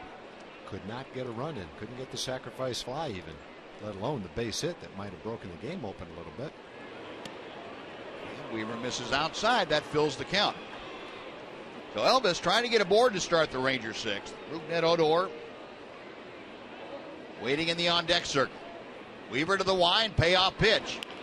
Breaking ball is chopped foul. Well, it looks like Elvis now, after having seen Weaver 3 at-bats, really is zeroed in on what he has to do to time Weaver tonight. Yeah, in the first inning, when he hit with 1 out and the bases loaded, he popped up to left field. He was a little bit out in front of that curveball. In the air to right field, slicing toward the corner. Calhoun into foul territory and up against the railing. Makes the catch for out number 1. He waited on it well. Hit it pretty good. Could have used that in the first inning. Calhoun stays with it. Has it gauged pretty well. Angel fans get right out of his way. No, 1 out. Base is empty now for Rougned Odor. Can't get a rally going and score, so maybe a long ball right here from Rougned. Is it about time for that? Yeah, he's seen a lot of slow pitches. Last time he saw a bunch of slow pitches and then was surprised when Weaver came up and in with a fastball. Those men on 2nd and 3rd and nobody out. Infield back. Ground ball, fly ball, anything would have scored a run. But it turned out to be a little blooper back to the mound because Weaver got the fastball up and in on him. Last 7 ball games, Odor a .307 mark. Like a straight changeup that stayed up. You have to give Weaver a lot of credit the way he battles out there. He's always been a tremendous competitor. And just because a guy throws slower doesn't mean he's going to be an easy touch. Yeah. What he's pitching tonight, you don't see many guys throw like this. There's very few right-hand pitchers that throw like this. So from the Ranger perspective, it's almost like facing a knuckleball pitcher. You don't see him very often. The Rangers have had a hard time timing him tonight. Odor, long run for Trout. He's going into the alley way back and makes the catch and bangs into the paddock. But Trout had a good 30 yards to go as that ball was in the air, and he covered a lot of ground very quickly. Well, you're looking for the long ball, almost got it. That's a deep part of the park for a left-hand hitter. Trout was playing a little bit around to pull, so he had a long way to go, and he needed every ounce of his speed to run that down at the wall. If he doesn't run that down, it's probably a triple.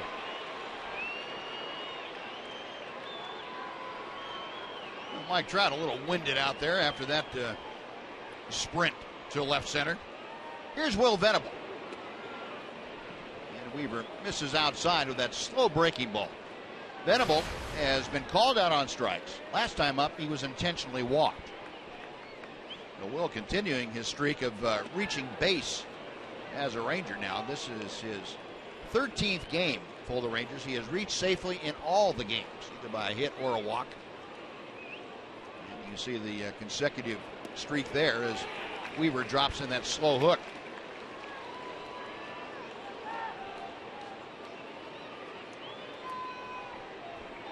The 2-1 pitch coming. Tantalizingly slow. Well, as you mentioned, Buzz, he's got all those moving parts, arms and legs, and he's tall and hard to pick it up. And when he throws that changeup, it looks like it's never going to get there. And then he hits Venable. Comes in with a fastball. Might have tried to overthrow that a little bit. And Venable aboard with 2 outs for Bobby Wilson. Well, maybe you get a 2-out rally. If not, then maybe you have a leadoff hitter leading off the 7th inning. That works out well for the Rangers. Will trying to lift that back foot up, get it out of the way, and good and quite clear. No, 1 on, 2 out. Wilson tonight has struck out and popped out.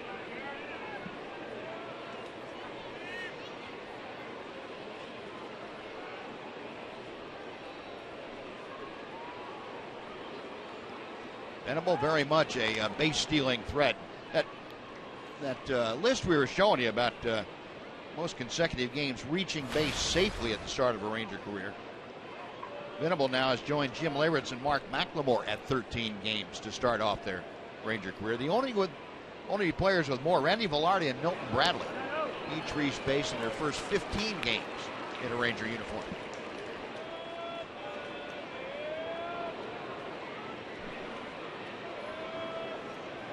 Venable, 132 steals and 163 attempts, 81%. That's an excellent success rate for a base stealer. Weaver still a pretty quick move to first. Big, tall right-hander, went to school at Long Beach State University. Born in the San Fernando Valley, grew up out there. So he is very much pitching at home.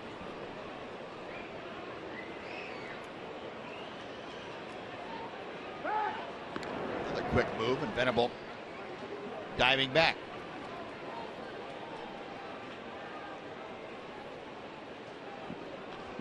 Bobby Wilson, meantime, a .250 hitter now in a Ranger uniform this year. 7 RBI to his credit. Batting with 2 outs in a 1-1 ball game, top of the 6th inning. Here's that slow hook that dips in the top of the strike zone. 0-2.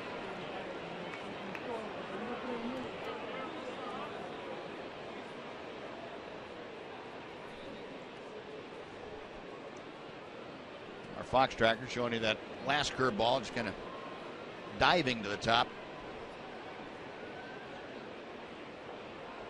Weaver a check of first. There goes Venable. The pitch is lined to center field. Trout turning his back on home plate. Now locates the ball and makes the catch. Wilson gave it a pretty good ride, but Trout played it into the out. So that'll do it. Rangers strand a runner. We've played 5.5. Still deadlocked at 1.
Park this season.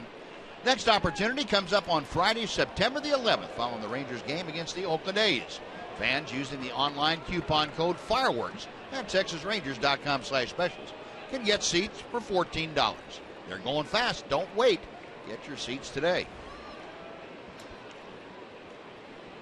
Well, Cole Calhoun, who was standing at home plate when Chris Iannetta was caught stealing to end the bottom of the fifth, will start the sixth.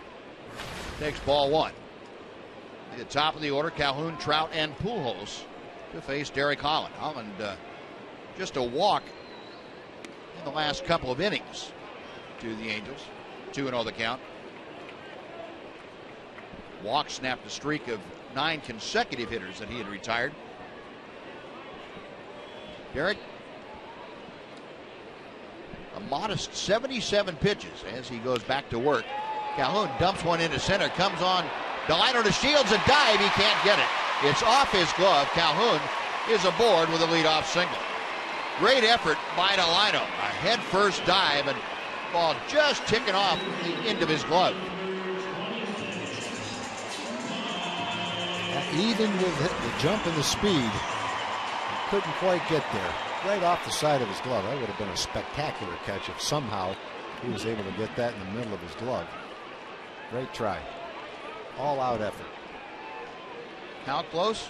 Just that close. He hit right off the little finger of his glove. No, that's just the third hit of the night against Derek Holland. Mike Trout at the plate now has one of those hits. That was a first inning triple high off the wall in right center field. Trout scored on a ground out by C.J. Cron. Last time up, Trout went down swinging. Derek Holland worked him over pretty well. A lot of off-speed pitches the second time up. And Holland, another quick move to first. Cole Calhoun, almost frozen in his tracks, just kind of leaned back to the bag, did a belly flop on it.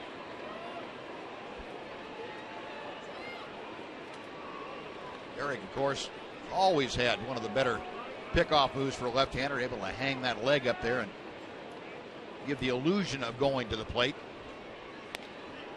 Fires strike one on the outside corner.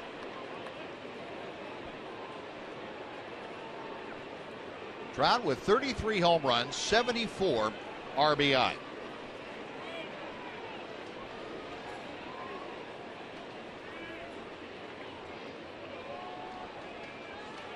Another move to first.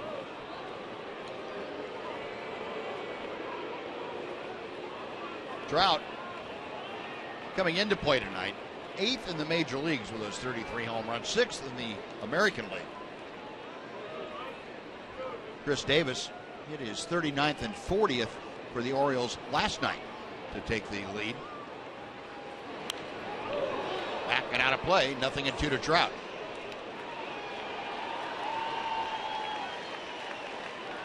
Inning by inning, Derek, the only inning that stands out is that first one where he had to use 20 pitches, and even that is not an inordinate number. 7-pitch fourth certainly counterbalanced that. So Derek in very good control of the ball game here this evening. Got him swinging. Same pitch, same location. It looked like as the strikeout in the third inning. Good job by Derek. Trout got a fastball to hit the first time up. And that's almost a carbon copy of the pitch he missed back in the third inning. After the leadoff single, you know what Trout has done to the league and to the Rangers. That's a huge strikeout right there for Derek. So one very important out. 4 strikeouts now for Holland. Albert Pujols 0 for 1. Grounded to short his last time up after walking in the first. Derek has made Mitch Moreland have to move around over there in a couple of those pickoff throws.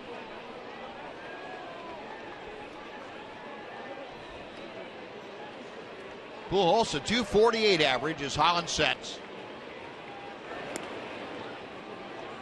1 ball and no strikes.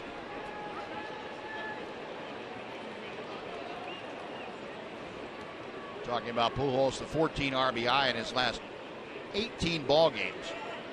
1,683 career RBI. And just passed Gary Sheffield most recently for 26th on the all-time list. Cal Ripken next in his sights. Albert about 12 shy of Cal Ripken. 1 ball, 1 strike.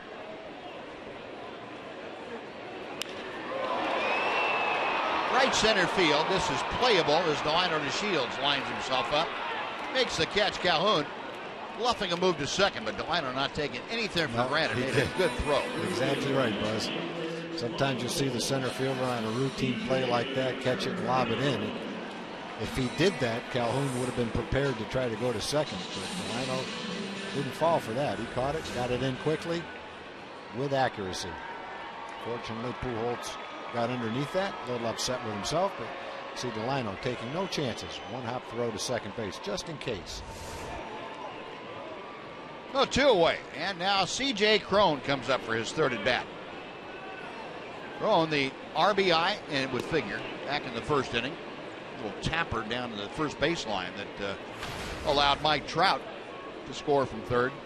Now, Derek could have fielded that ball. I think he had a play on Trout. It had some spin on it. It spun out of his glove, and he had to go to first. Otherwise, he might have been able to have a play at the plate. Elvis, little flip to Odor at second. The force takes care of the Angels. No runs, a hit, and 1 man left. So we have finished 6 in Anaheim. It's the Rangers 1 and the Angels 1.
Happened in the 1st inning. Adrian Beltre got the Rangers on the board with a line drive to right center field. That drove home Shin-Soo Choo, and that's been the Ranger run tonight.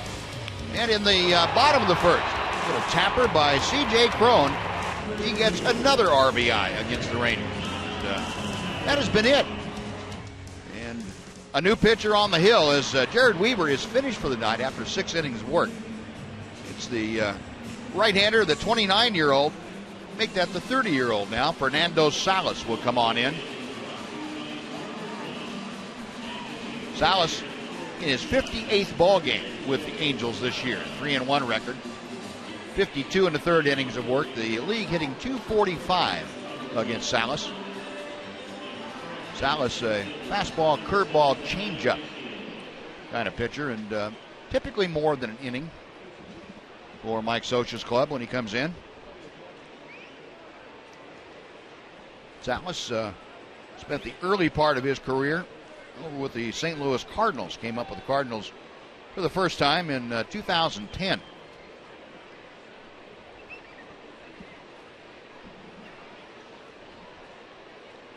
And the right-hander goes to work as Delino DeShields takes strike 1.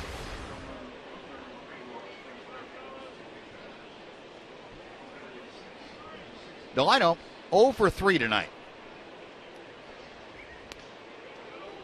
And now down to the count, no balls and 2 strikes.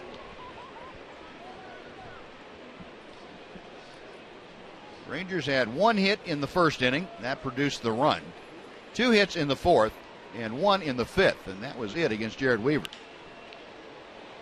Featherston, quick throw, and he just does get the hustling liner to Shields. 1 out. Folks, on Saturday, September 19th, Budweiser presents the Pat Green concert, a post-game concert that's sure to rock the ballpark. Plus, passes are available to watch the concert from the best seat in the house that's right down on the field. Go to TexasRangers.com/concerts to get your tickets to see the Rangers take on the Mariners and get a field pass for the Pat Green post-game show. Well, 1 away, here is Shin-Soo Choo, who is 1 for 2 this evening. Choo, as you saw on our Ford game summary, scored the only Ranger run after he walked in the first. Adrian Beltre drove him home. Takes a strike from Salas. No, Choo now hitting at .253, and that's as high as he has been. That's higher than he's been all year long. Well, after April, it's a pretty nice comeback. Since the All-Star break, it's a pretty nice comeback. Right there with Odor, same type of a season, really.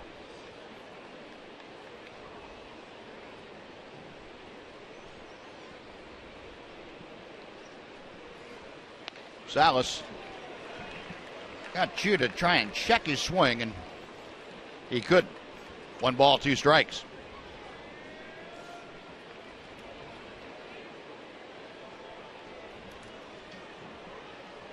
Now Salas ready once again.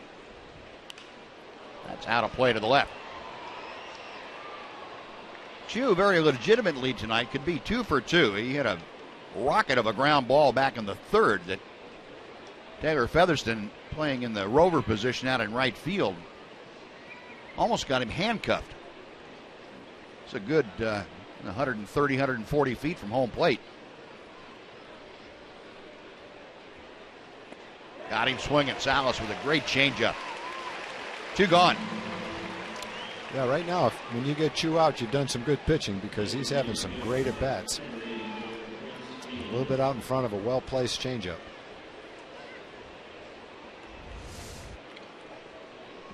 So 2 away. Prince Fielder now with the bases empty will face Salas. Prince 0 for 2 with a walk tonight.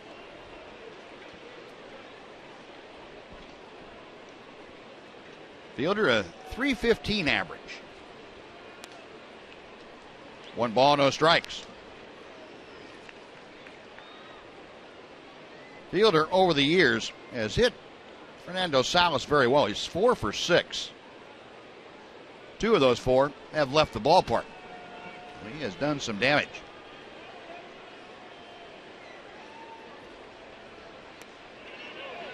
Check swing. He went around, and Prince was hoping for an appeal down to third, or the questioning of third, but he did not get that. Yeah, I don't think he did swing. Marty Foster, the home plate umpire, pretty sure that he saw it clearly. So, well, we just have a difference of opinion then, Buzz.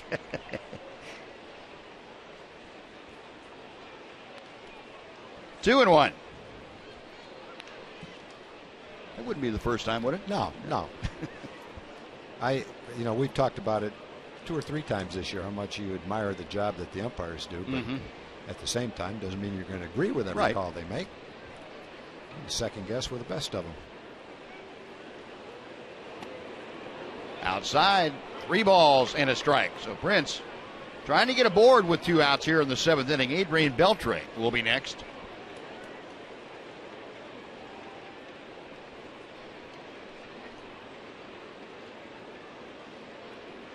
Salas using that scattergun approach. All around the strike zone, nothing in the middle of it. Chopper foul, and the count has gone full now.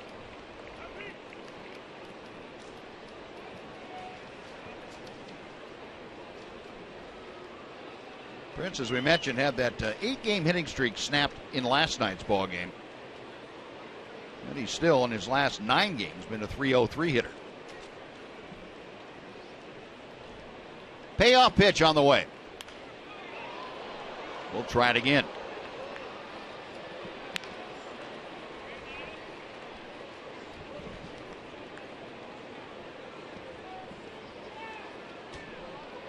Mark Salas came over along with David Freese from St. Louis. That was the deal that sent Peter Borges on to St. Louis at the end of the 2013 season.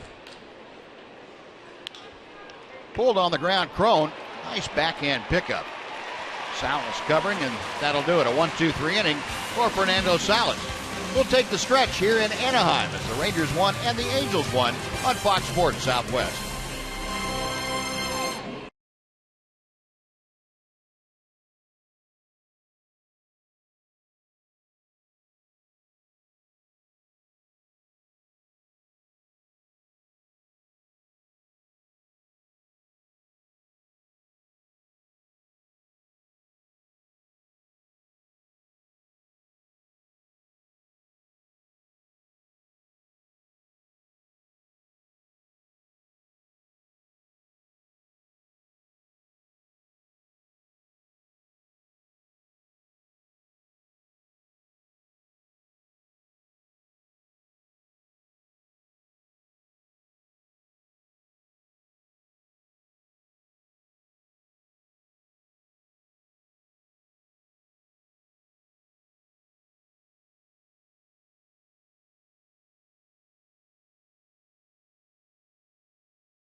Brought to us by T-Mobile. Comes to us from Heather.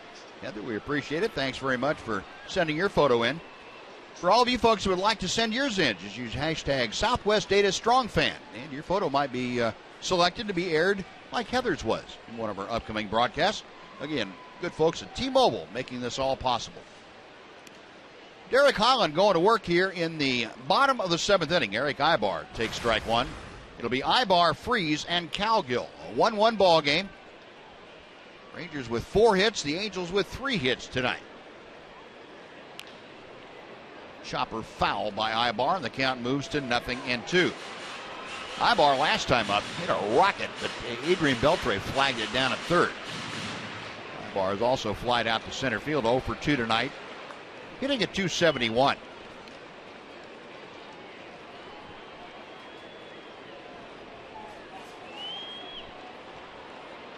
Holland into the wind. His 89th pitch of the evening is outside. Derek with a couple of walks, 4 strikeouts this evening. This on the heels of an outing, a complete game outing against the Baltimore Orioles that saw him strike out 11, tying his career high, and not walking an Oriole hitter. That was as masterful a game as we've seen Derek throw since 2013 at least. Now the 2-2 pitch. The liner to Shields, ambling back to his right, 1 gone. And before David Freese steps in, let's send it back to Aaron Hardigan for a Mazda game break.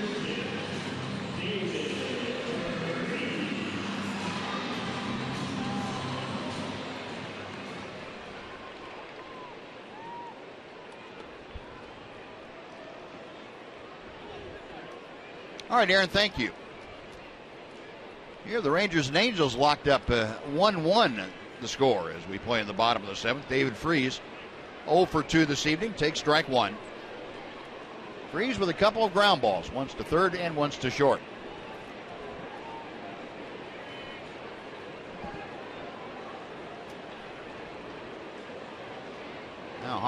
Starting into the windup, but Freese asked for time. Now the 0-1. 0-2. Freese with 11 home runs this year, 45 driven in. And batting average at .242.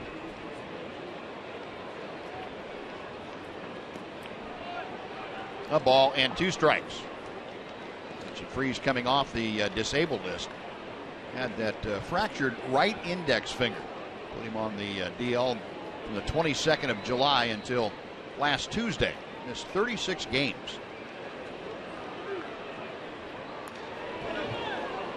Still 1-2. Derek's still throwing the ball really well. That last fastball was 94 miles an hour. So good stuff tonight. Good assortment of pitches. He had the 3-hit shutout in his last start. He's only given up 3 hits in this game, so he's given up basically 6 hits in about 16 innings in his last 2 starts. Yep.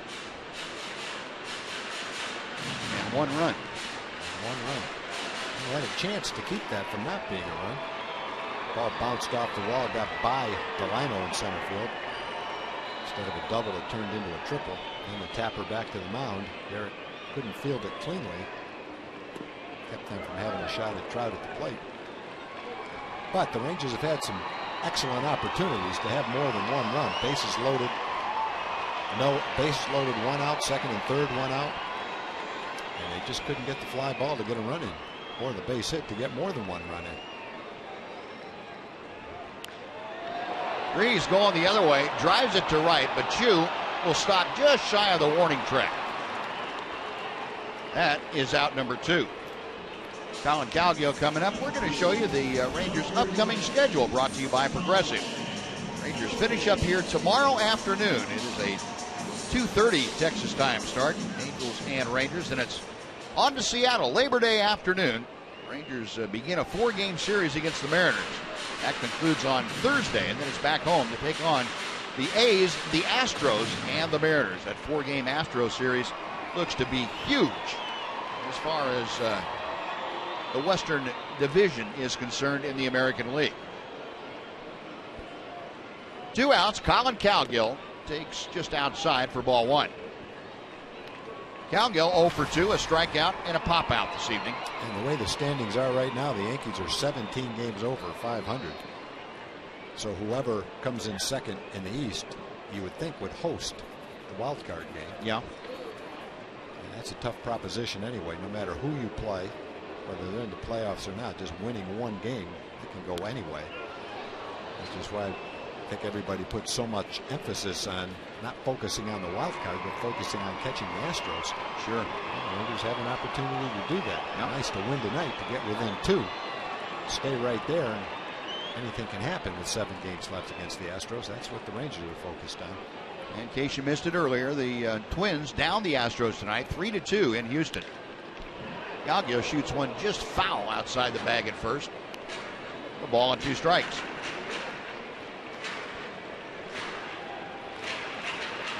Yeah, that 1-game playoff at somebody else's ballpark is no day at the beach. I mean, the 1-game playoff period. Anywhere. When you have to go somewhere to play that, that's not doubly not fun. No. Holland back with a 1-2. Got him swinging. Good game pitch. Derek. 5 strikeouts now for Holland. He sends the Angels down in order. We have completed 7 innings here in Anaheim. Rangers 1, Angels 1. Fox Sports Southwest.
Our AT&T U-verse Rewind tonight, and look at Derek Holland's evening. Holland giving up just the one run, and it was a scratch run in the first inning, but well, he has been on tonight. 5 strikeouts. Got Mike Trout a couple of times.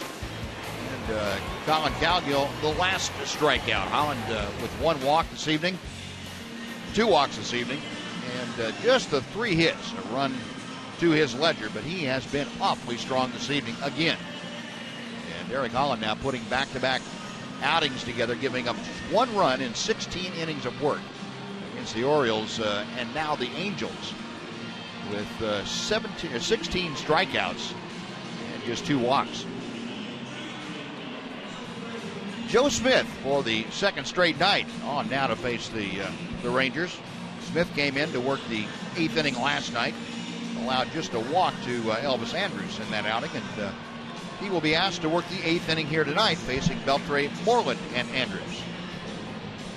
Smith, the 61st ball game that he has appeared in this year. He's a 31-year-old out of Cincinnati, Ohio, is Joe Smith.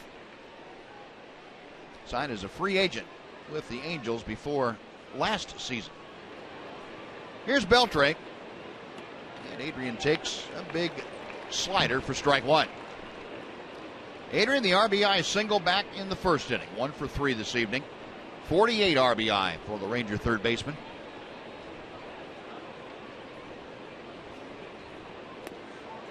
And Smith gets strike 2.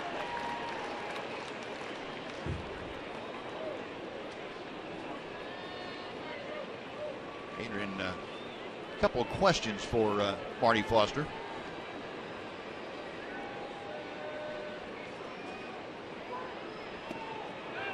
Check swing, the appeal to first, no swing.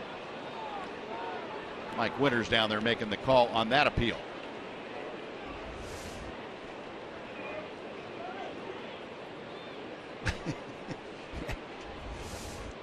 Adrian always making that request for an appeal before anybody else does. Shot down, foul, still a ball and 2 strikes. Beltre over the years, 3 out of 15 against Smith. 1 home run in that group of 3 hits.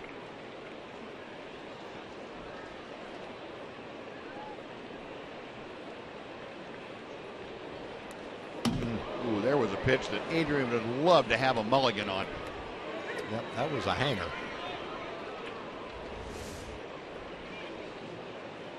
That one never got down and away. That's right near the center of the plate.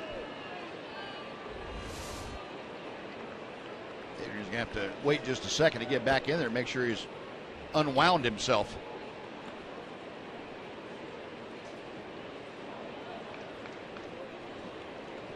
Still 1 ball and 2 strikes. Beltre leading off for the Rangers here in the 8th inning. Joe Smith, the 3rd pitcher used tonight by Mike Scioscia. Right-hander back to the plate. Got him swinging.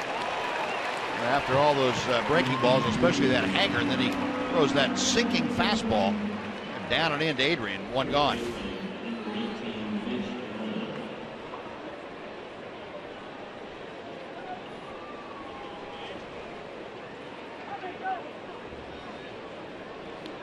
So Mitch Moreland now will step in. Moreland 1 for 2 tonight. Also reached when he was hit by a pitch.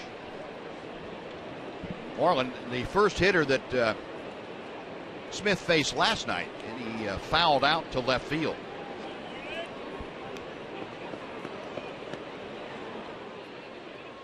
So Mitch now is 2 for 6 lifetime against Smith. The 1-0 pitch. 1-1. Tough pitch right there. Throw that every time, you're not going to give up many hits. Just nudging the low outside corner. And a backdoor hook right on the outside. I'd say he's made some well-placed pitches, but still, with all the well-placed ones, he still had that one hanger right near the center of the plate that he got away with. The Angels had been an extreme overshift. Now they go back to a little more regular alignment as Ibar moved back on the shortstop side of second base. He had been almost in the same line as the second base umpire, Mike Malinsky. Figuring that Smith is probably going to work Moreland away and have it be a little more difficult for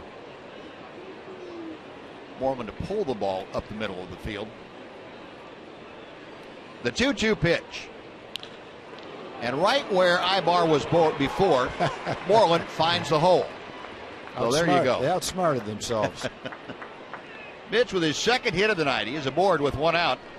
And Elvis Andrus coming up.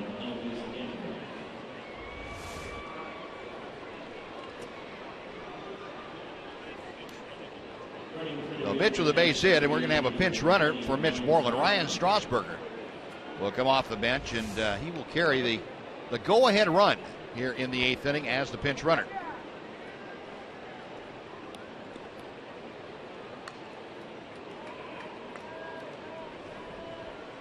Strasburger with very, very good speed. Aboard at first, one out. Elvis, a double and 3 trips tonight.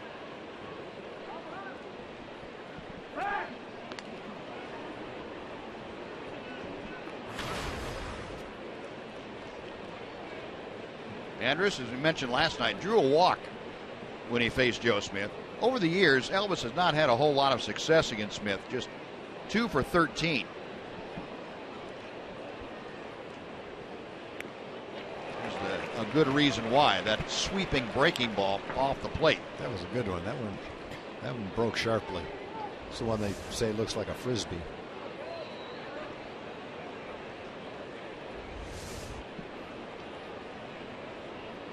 A time called. Smith was ready to go, and Elvis wasn't quite ready. Wasn't quite settled back in the box yet. Now everybody is set. 1 ball and 1 strike.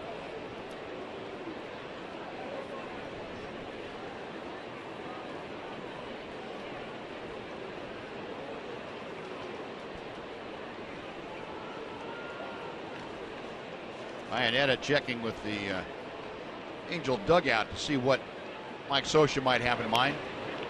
Elvis pops one foul. That'll be over the Ranger dugout back into the seats. And the count moves to 1-2.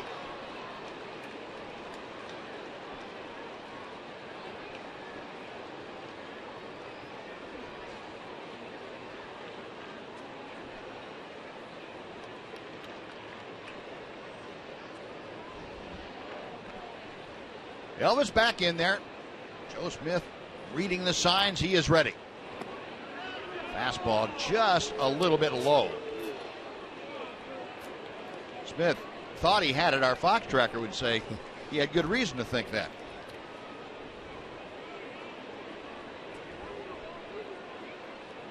Number 4 right there at the bottom. That evens the count at 2-2.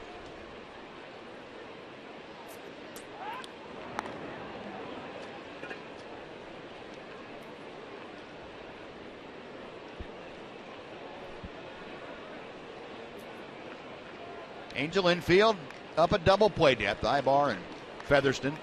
They're a step or so around to the left. Strasburger extending his lead by a half step at first. He's on the move. The pitch is grounded up the middle, and it's by Featherston into right center. So Strasburger just continues on around to third. Well, Elvis hit it in a spot where it could have been a double play, even with Strasburger on the run, and Featherston fanned on it. And that's going to be ruled a base hit for Elvis, and the Rangers have runners at the corners with 1 out. Featherston is going over to cover and looked like he was in control to catch it, but somehow the ball got by him. That makes a 1st and 3rd situation for the Rangers. Another opportunity for Ruge right here. He had a chance with a man on third and less than 2 outs and popped up to the pitcher. Got a chance to put the Rangers ahead right here. Odor up there, runners at the corners. Odor last night popped out to the first baseman when he faced Joe Smith. Sure, he has that very vividly in his memory banks as he takes outside for ball 1. Odor checking with Tony Beasley, the Ranger third base coach, going through a series of signs. Walking over to Ryan Strasburger to let him know what, if anything, is on. Elvis picks it up at first. 1 ball, no strikes, the count to Odor. Rougned tonight 0 for 3. He has had a little pop-up back to the mound and a couple of fly balls to center. The last fly ball he hit drove Mike Trout all the way back to the warning track in deepest left center field. Strasburger with a go-ahead run 90 feet away. And that's going to get him home and maybe more. Trout going back to the track, makes the catch. Tagging at third, Strasburger. He will cross home plate, and Rougned Odor puts the Rangers on top 2-1. Almost a carbon copy of the ball he hit last time. It went a little farther last time. Trout had to go a little farther to catch it. That's what you want in that situation. Get that run in, make good solid contact. Good job by Rougned.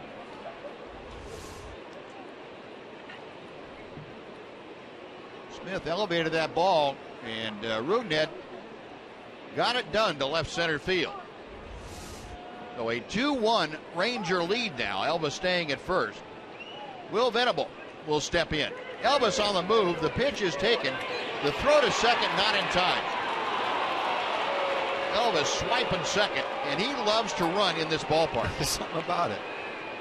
Well, we talked a lot about Chu, how it's not just offense, it's the overall game, and the same is true with Elvis. Elvis's offense, almost 200 at bats, over 300. But just as importantly, he's only made 1 error in his last 34 or 35 games, making all the plays. Stole home the other day, running the bases better. Both with Chu and Elvis, everything about their overall game is better right now.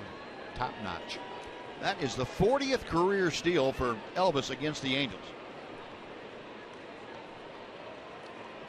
Nice to pick up another one right here. Dump one into center field and pick up a run. Sam Dyson, Ranger right-hander, getting ready. As Venable fouls it back to the screen, and it's no balls and 2 strikes. Oh, strategic use of a pinch runner. Able to work the hit and run to perfection. Now the Rangers try to add to it and then hold on. Venable has been aboard twice tonight. An intentional walk and being hit by the pitch. 0 for 1. Takes that at the knees for called strike 3. A Venable gone, but Rougned Odor, a sacrifice fly, gets the Rangers out in front. A run on 2 hits with 1 left. On to the bottom of the 8th. 2-1 Texas.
Out on the mound for the Rangers. They'd like to win this game at the Big A in Anaheim by a final of 2-1 or better. They'd like to win this series by a 2-1 count as well. They'll try to do that by winning tonight and then winning tomorrow. Shin-Soo Choo been so good here, as we've talked about all night. They try to quiet C.J. Cron. AT&T Ubers reminds you that game tomorrow is at 2:30 Texas time. That means Rangers Live comes your way at 2 o'clock as the Rangers try to hold on to this one and then go for a series win, guys. All right, John, thank you. Yeah, Derek Holland back out to the hill, and he is working here in the bottom of the 8th. Mike Napoli takes over at first base. Mitch Moreland pinch run for, and Ryan Strasburger, the pinch runner, had the scoring the go-ahead run. Derek Holland gets a little comebacker, and Chris Iannetta is out, 1 away, and Taylor Featherston called back to the dugout, so there will be a pinch hitter coming up to face Derek Holland. Shane Victorino has grabbed a bat and a helmet. And Victorino, who started in left field last night, tried to run through the wall out there and almost knocked himself silly. He took an 0 for 3 with a walk last night, and Derek Holland will be asked to face Shane Victorino with 1 out and the base is empty.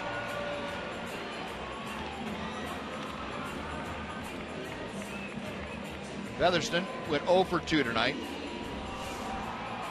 Is what you're talking about, Buzz? Whack. That's it. That face plant. Well, he was fortunate that he just got a little bit of a nylon burn on that nose. It could have been a lot worse. That's why I was laughing, because he's up there hitting, so he's okay. I wouldn't be laughing if he was hurt. Victorino, a 230 average, takes a low and outside. Victorino coming over from the Boston Red Sox to the Angels back in the middle of July. 1 home run, 6 RBI. Elvis charging, gets rid of it, and out number 2. Holland, another ground ball out. And will take the Angels back to the top of the order. Folks, keep up with the pennant races in true HD quality on MLB.TV Premium. Watch every out-of-market game live on more than 400 supported devices. You get real-time highlights, live look-ins, pitch tracking widget, and a whole lot more. Visit MLB.TV today. The 2 outs here in the 8th. Cole Calhoun has singled in 3 trips. Calhoun a 268 average. And Holland pours in strike 1.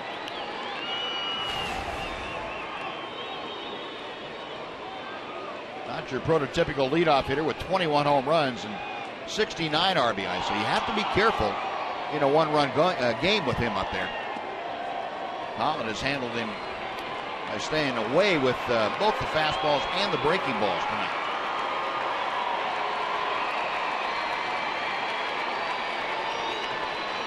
Derek ready to throw his 110th pitch here this evening. Remember last time out, Holland 6 days ago threw 116 in that complete game effort against the Orioles. 2-1.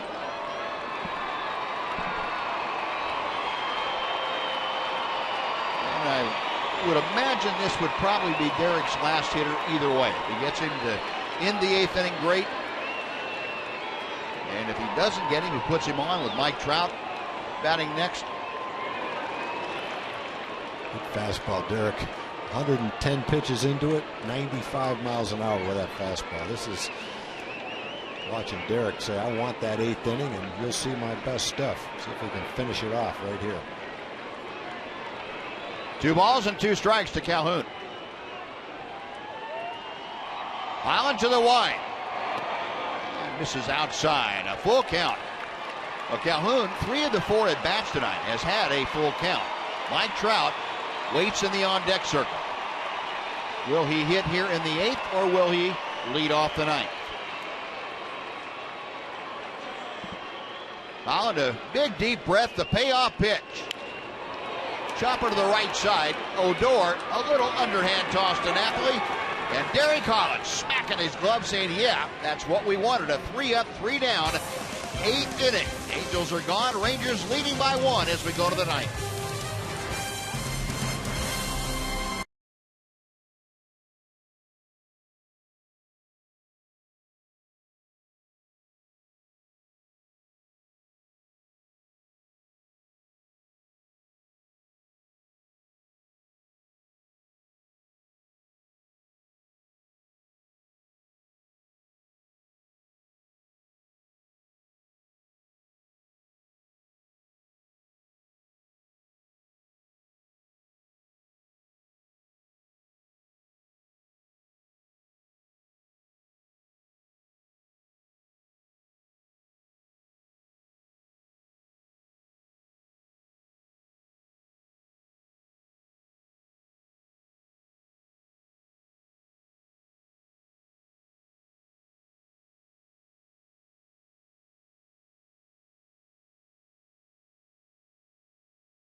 him on the hill. He pounded his glove after that ground out that ended the 8th inning.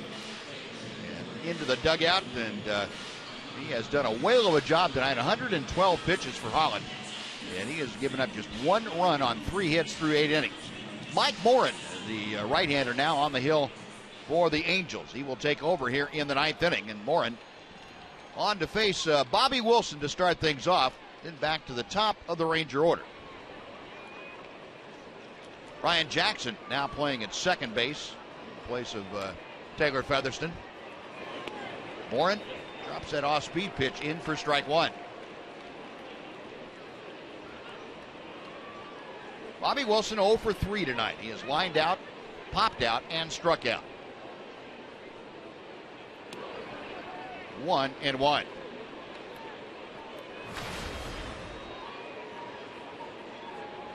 Wilson facing Mike Morin, an off-used reliever, the rookie reliever for the Angels this year. Morin out of the Kansas City area. There's that signature changeup of his that floats in there. Looked like it stopped. That's kind of a cartoon changeup. Ranger closer Sean Tolleson getting loose in that Ranger bullpen. A 2-1 Ranger lead as they bat in the 9th inning.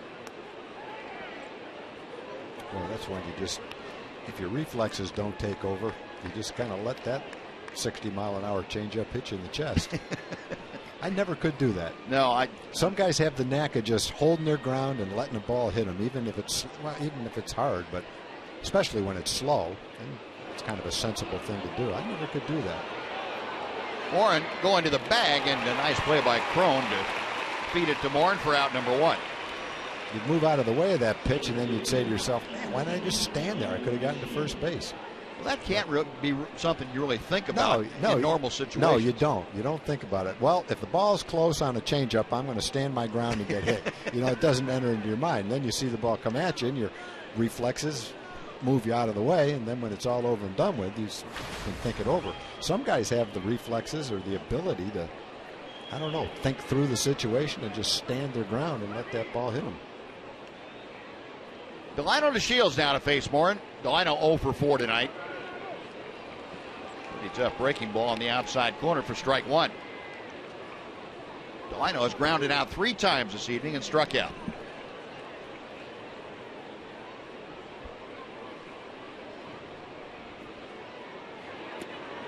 There's that floating changeup that stops, reverses course, and then darts to the catcher's glove. Breaking ball changeup, and he dropped them both in the exact same spot. Can only see one ball.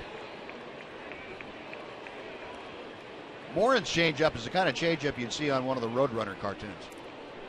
Yeah. The Coyote would be swinging at that thing for days. Yeah, he'd swing and he'd keep going around and around and dig a hole in the grass. Yeah. And all you hear is beep, beep. 0-2. And he comes back with 94. Yeah, he's got good stuff. Morin's he's also got a 7.33 ERA.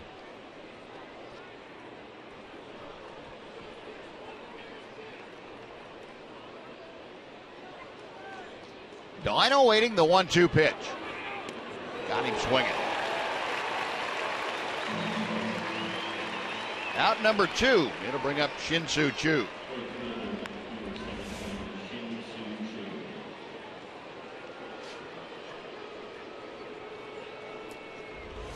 Choo tonight, 1 for 3 officially. Walked and scored in the first inning, singled in the 5th.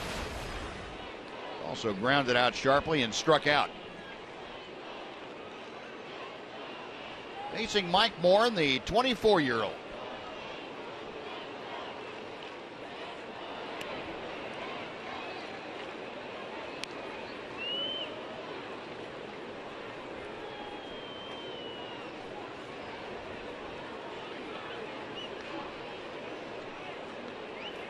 Morin set for the 1-0 pitch. Drops one just off the outside corner. 2 balls, no strikes. Shin-Soo Choo with the base hit tonight. Upped his average to 253.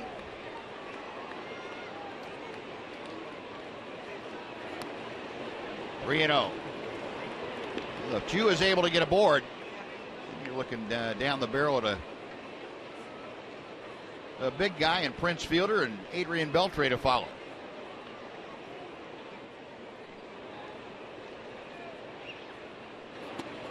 Ball 4. Chu draws the walk. Second time that he's worked a walk tonight. He has been an on-base machine. Yep, this is the Chu, the exact type player that the Rangers signed as a free agent. This is exactly what you envision. This kind of player he's been throughout his career. Solid average, provides power, and on-base percentage. Perfect number 2 hitter. Now Mike Scioscia out to take the ball from Mike Moore, and he wants the left-hander Jose Alvarez to come on in to face Prince Fielder. 1 on, 2 outs. We're going to take a timeout here in Anaheim. Rangers leading 2-1. We're back with more right after this.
Ball all season long, Fox Sports 1, and streaming live on Fox Sports Go.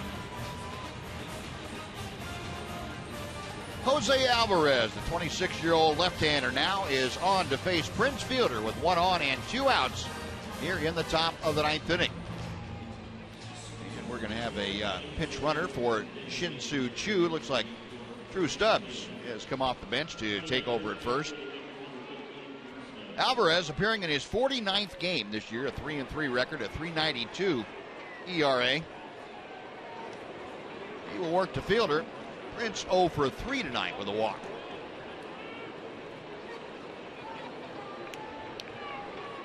Alvarez ready to go. A check of first. And Fielder, first ball swinging. 2 hopper out to Jackson. That will do it. So 1 pitch by Alvarez, and the inning comes to an end. We're going to go to the 9th inning. It's tally time in Anaheim. Rangers leading the Angels 2-1 on Fox Sports Southwest.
Southwest Airlines. Book your low fare now at southwest.com. And by AT&T Uverse TV. Uverse has more live TV channels on the go than cable. And by your Texas Ford dealer. The best deals are happening now only at your Texas Ford dealer. Ford is the best in Texas. Sean Tollison has come in to take on the Angels here in the ninth inning. Rangers leading 2-1.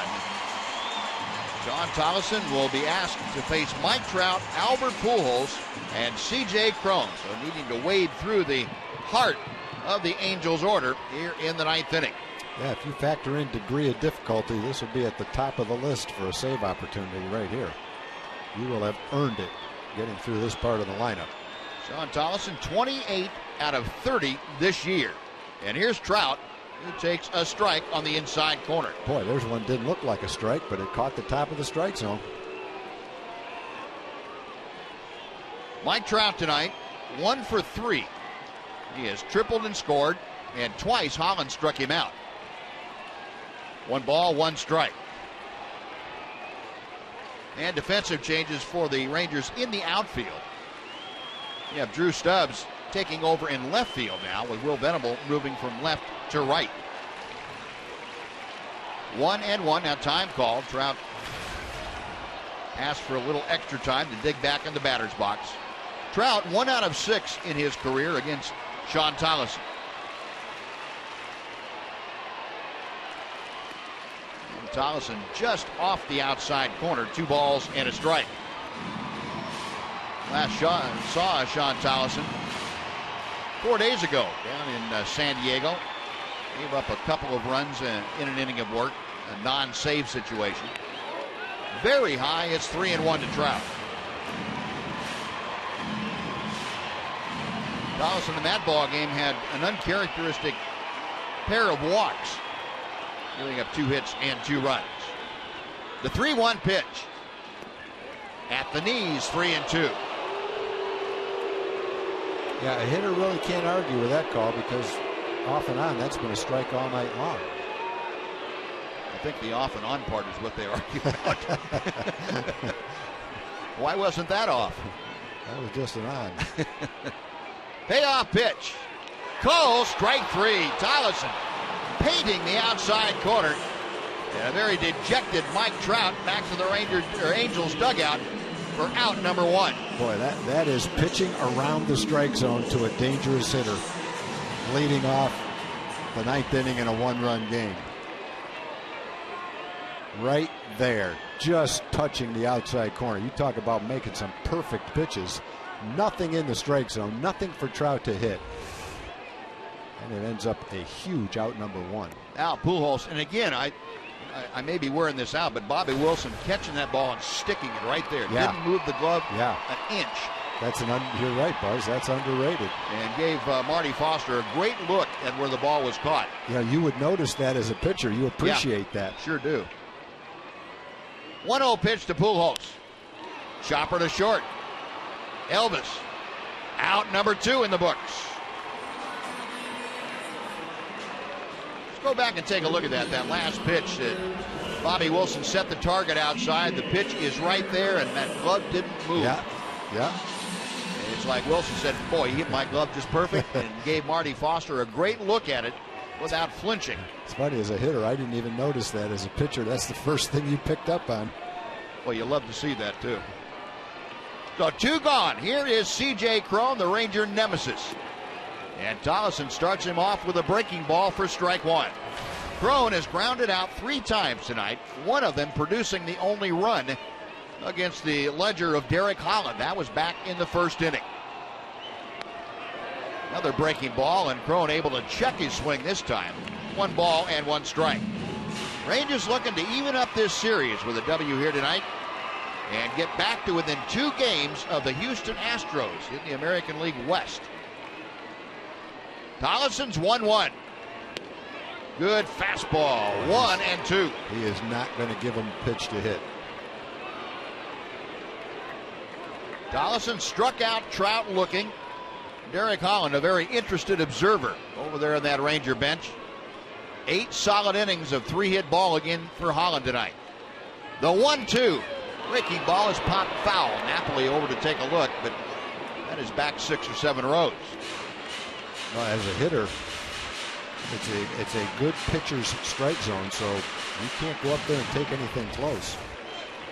And that doesn't really kill Crone because he's not a guy that takes anything close anyway. He's not a guy that walks. He's a free swinger. Put those balls in play. Tollison set, another 1-2 pitch. Fouled off. We'll try it again.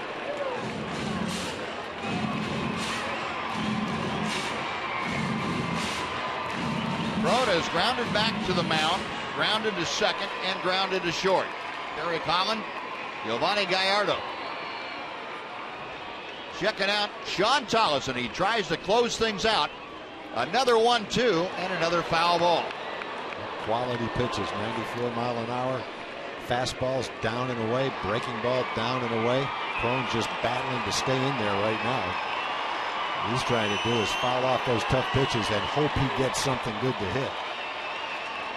Fox tracker showing you how much on the corners those pitches are and just off the corners. And Crone doing a good job of staying alive. He is. That's what he's doing. He's staying alive right now on some tough pitches.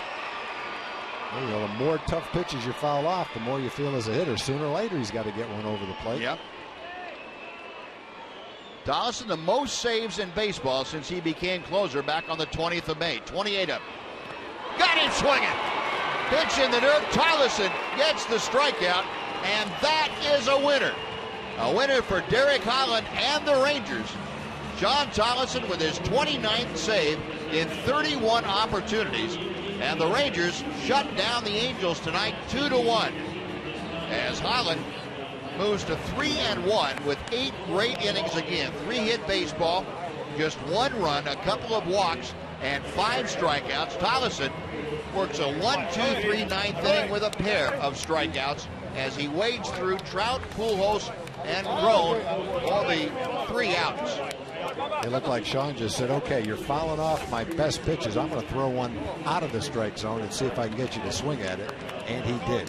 And how big for Derek going back out there for the 8th inning. Would have been easy to say, okay, 100 pitches, 105 pitches. I've done my job, but I'm pretty sure that he looked at Jeff Bannister and said, I want the ball. I'll go back out there. Got that extra inning. Allowed Sean to come in and get the save. Great win for the Rangers. Big win right there for the Rangers. We take a look at the updated standings. The American League West Rangers now 2 games behind Houston. They open up that 3.5 game lead again over the Angels. And the Rangers just 1 game behind the Astros in that loss column. You need to keep an eye on that too. The Astros have played an extra couple of games over the Rangers. Rangers at 71 and 63, and the Astros 74 and 62. Let's head down to the field. John Rattigan has pulled Derek Holland aside. Yeah, standing by with a very happy Derek Holland. Boy, this was a nail biter. This was a tight one. You had to feel pretty good out there. I mean, I felt good, but, you know, this is a good ball club we're going up against. They're also competing to get to the wild card and also to the division as well. So I got to go out there, continue to execute my pitches, and let defense do the work. You had 102 pitches after 7 innings. Rangers get the lead. There was no doubt you wanted to go back out there for that 8th. They asked me how I felt. I said, I got this. Just let me go. And Mike and Banny, they let me go out there, so I'm happy with them giving me that chance. And you know, I made sure I did my job. Yeah, and it was at that point so necessary to get that shutdown inning. I mean, it was huge. We just put the run up. I failed the first time in the first inning. Could have had a double play. I Pele'd it out there and kicked it around, but you know, I did what I had to do to get that last one. And the team did what they had to do to get you the runs you needed, just barely, but enough. Without them, I mean, I wouldn't have done anything. They're making the plays. They're putting up the runs. They're doing their job. I got to do mine. They're getting ready to do fireworks, so we better let you go. Thank you, man. Oh, there they go. All right, let's get out of here, buddy. Thank you. All right, John. Yeah, congratulations to Derek Holland and the Rangers, a 2-1 victory. We'll come back to the darkened Angel Stadium right after this on Fox Sports Southwest.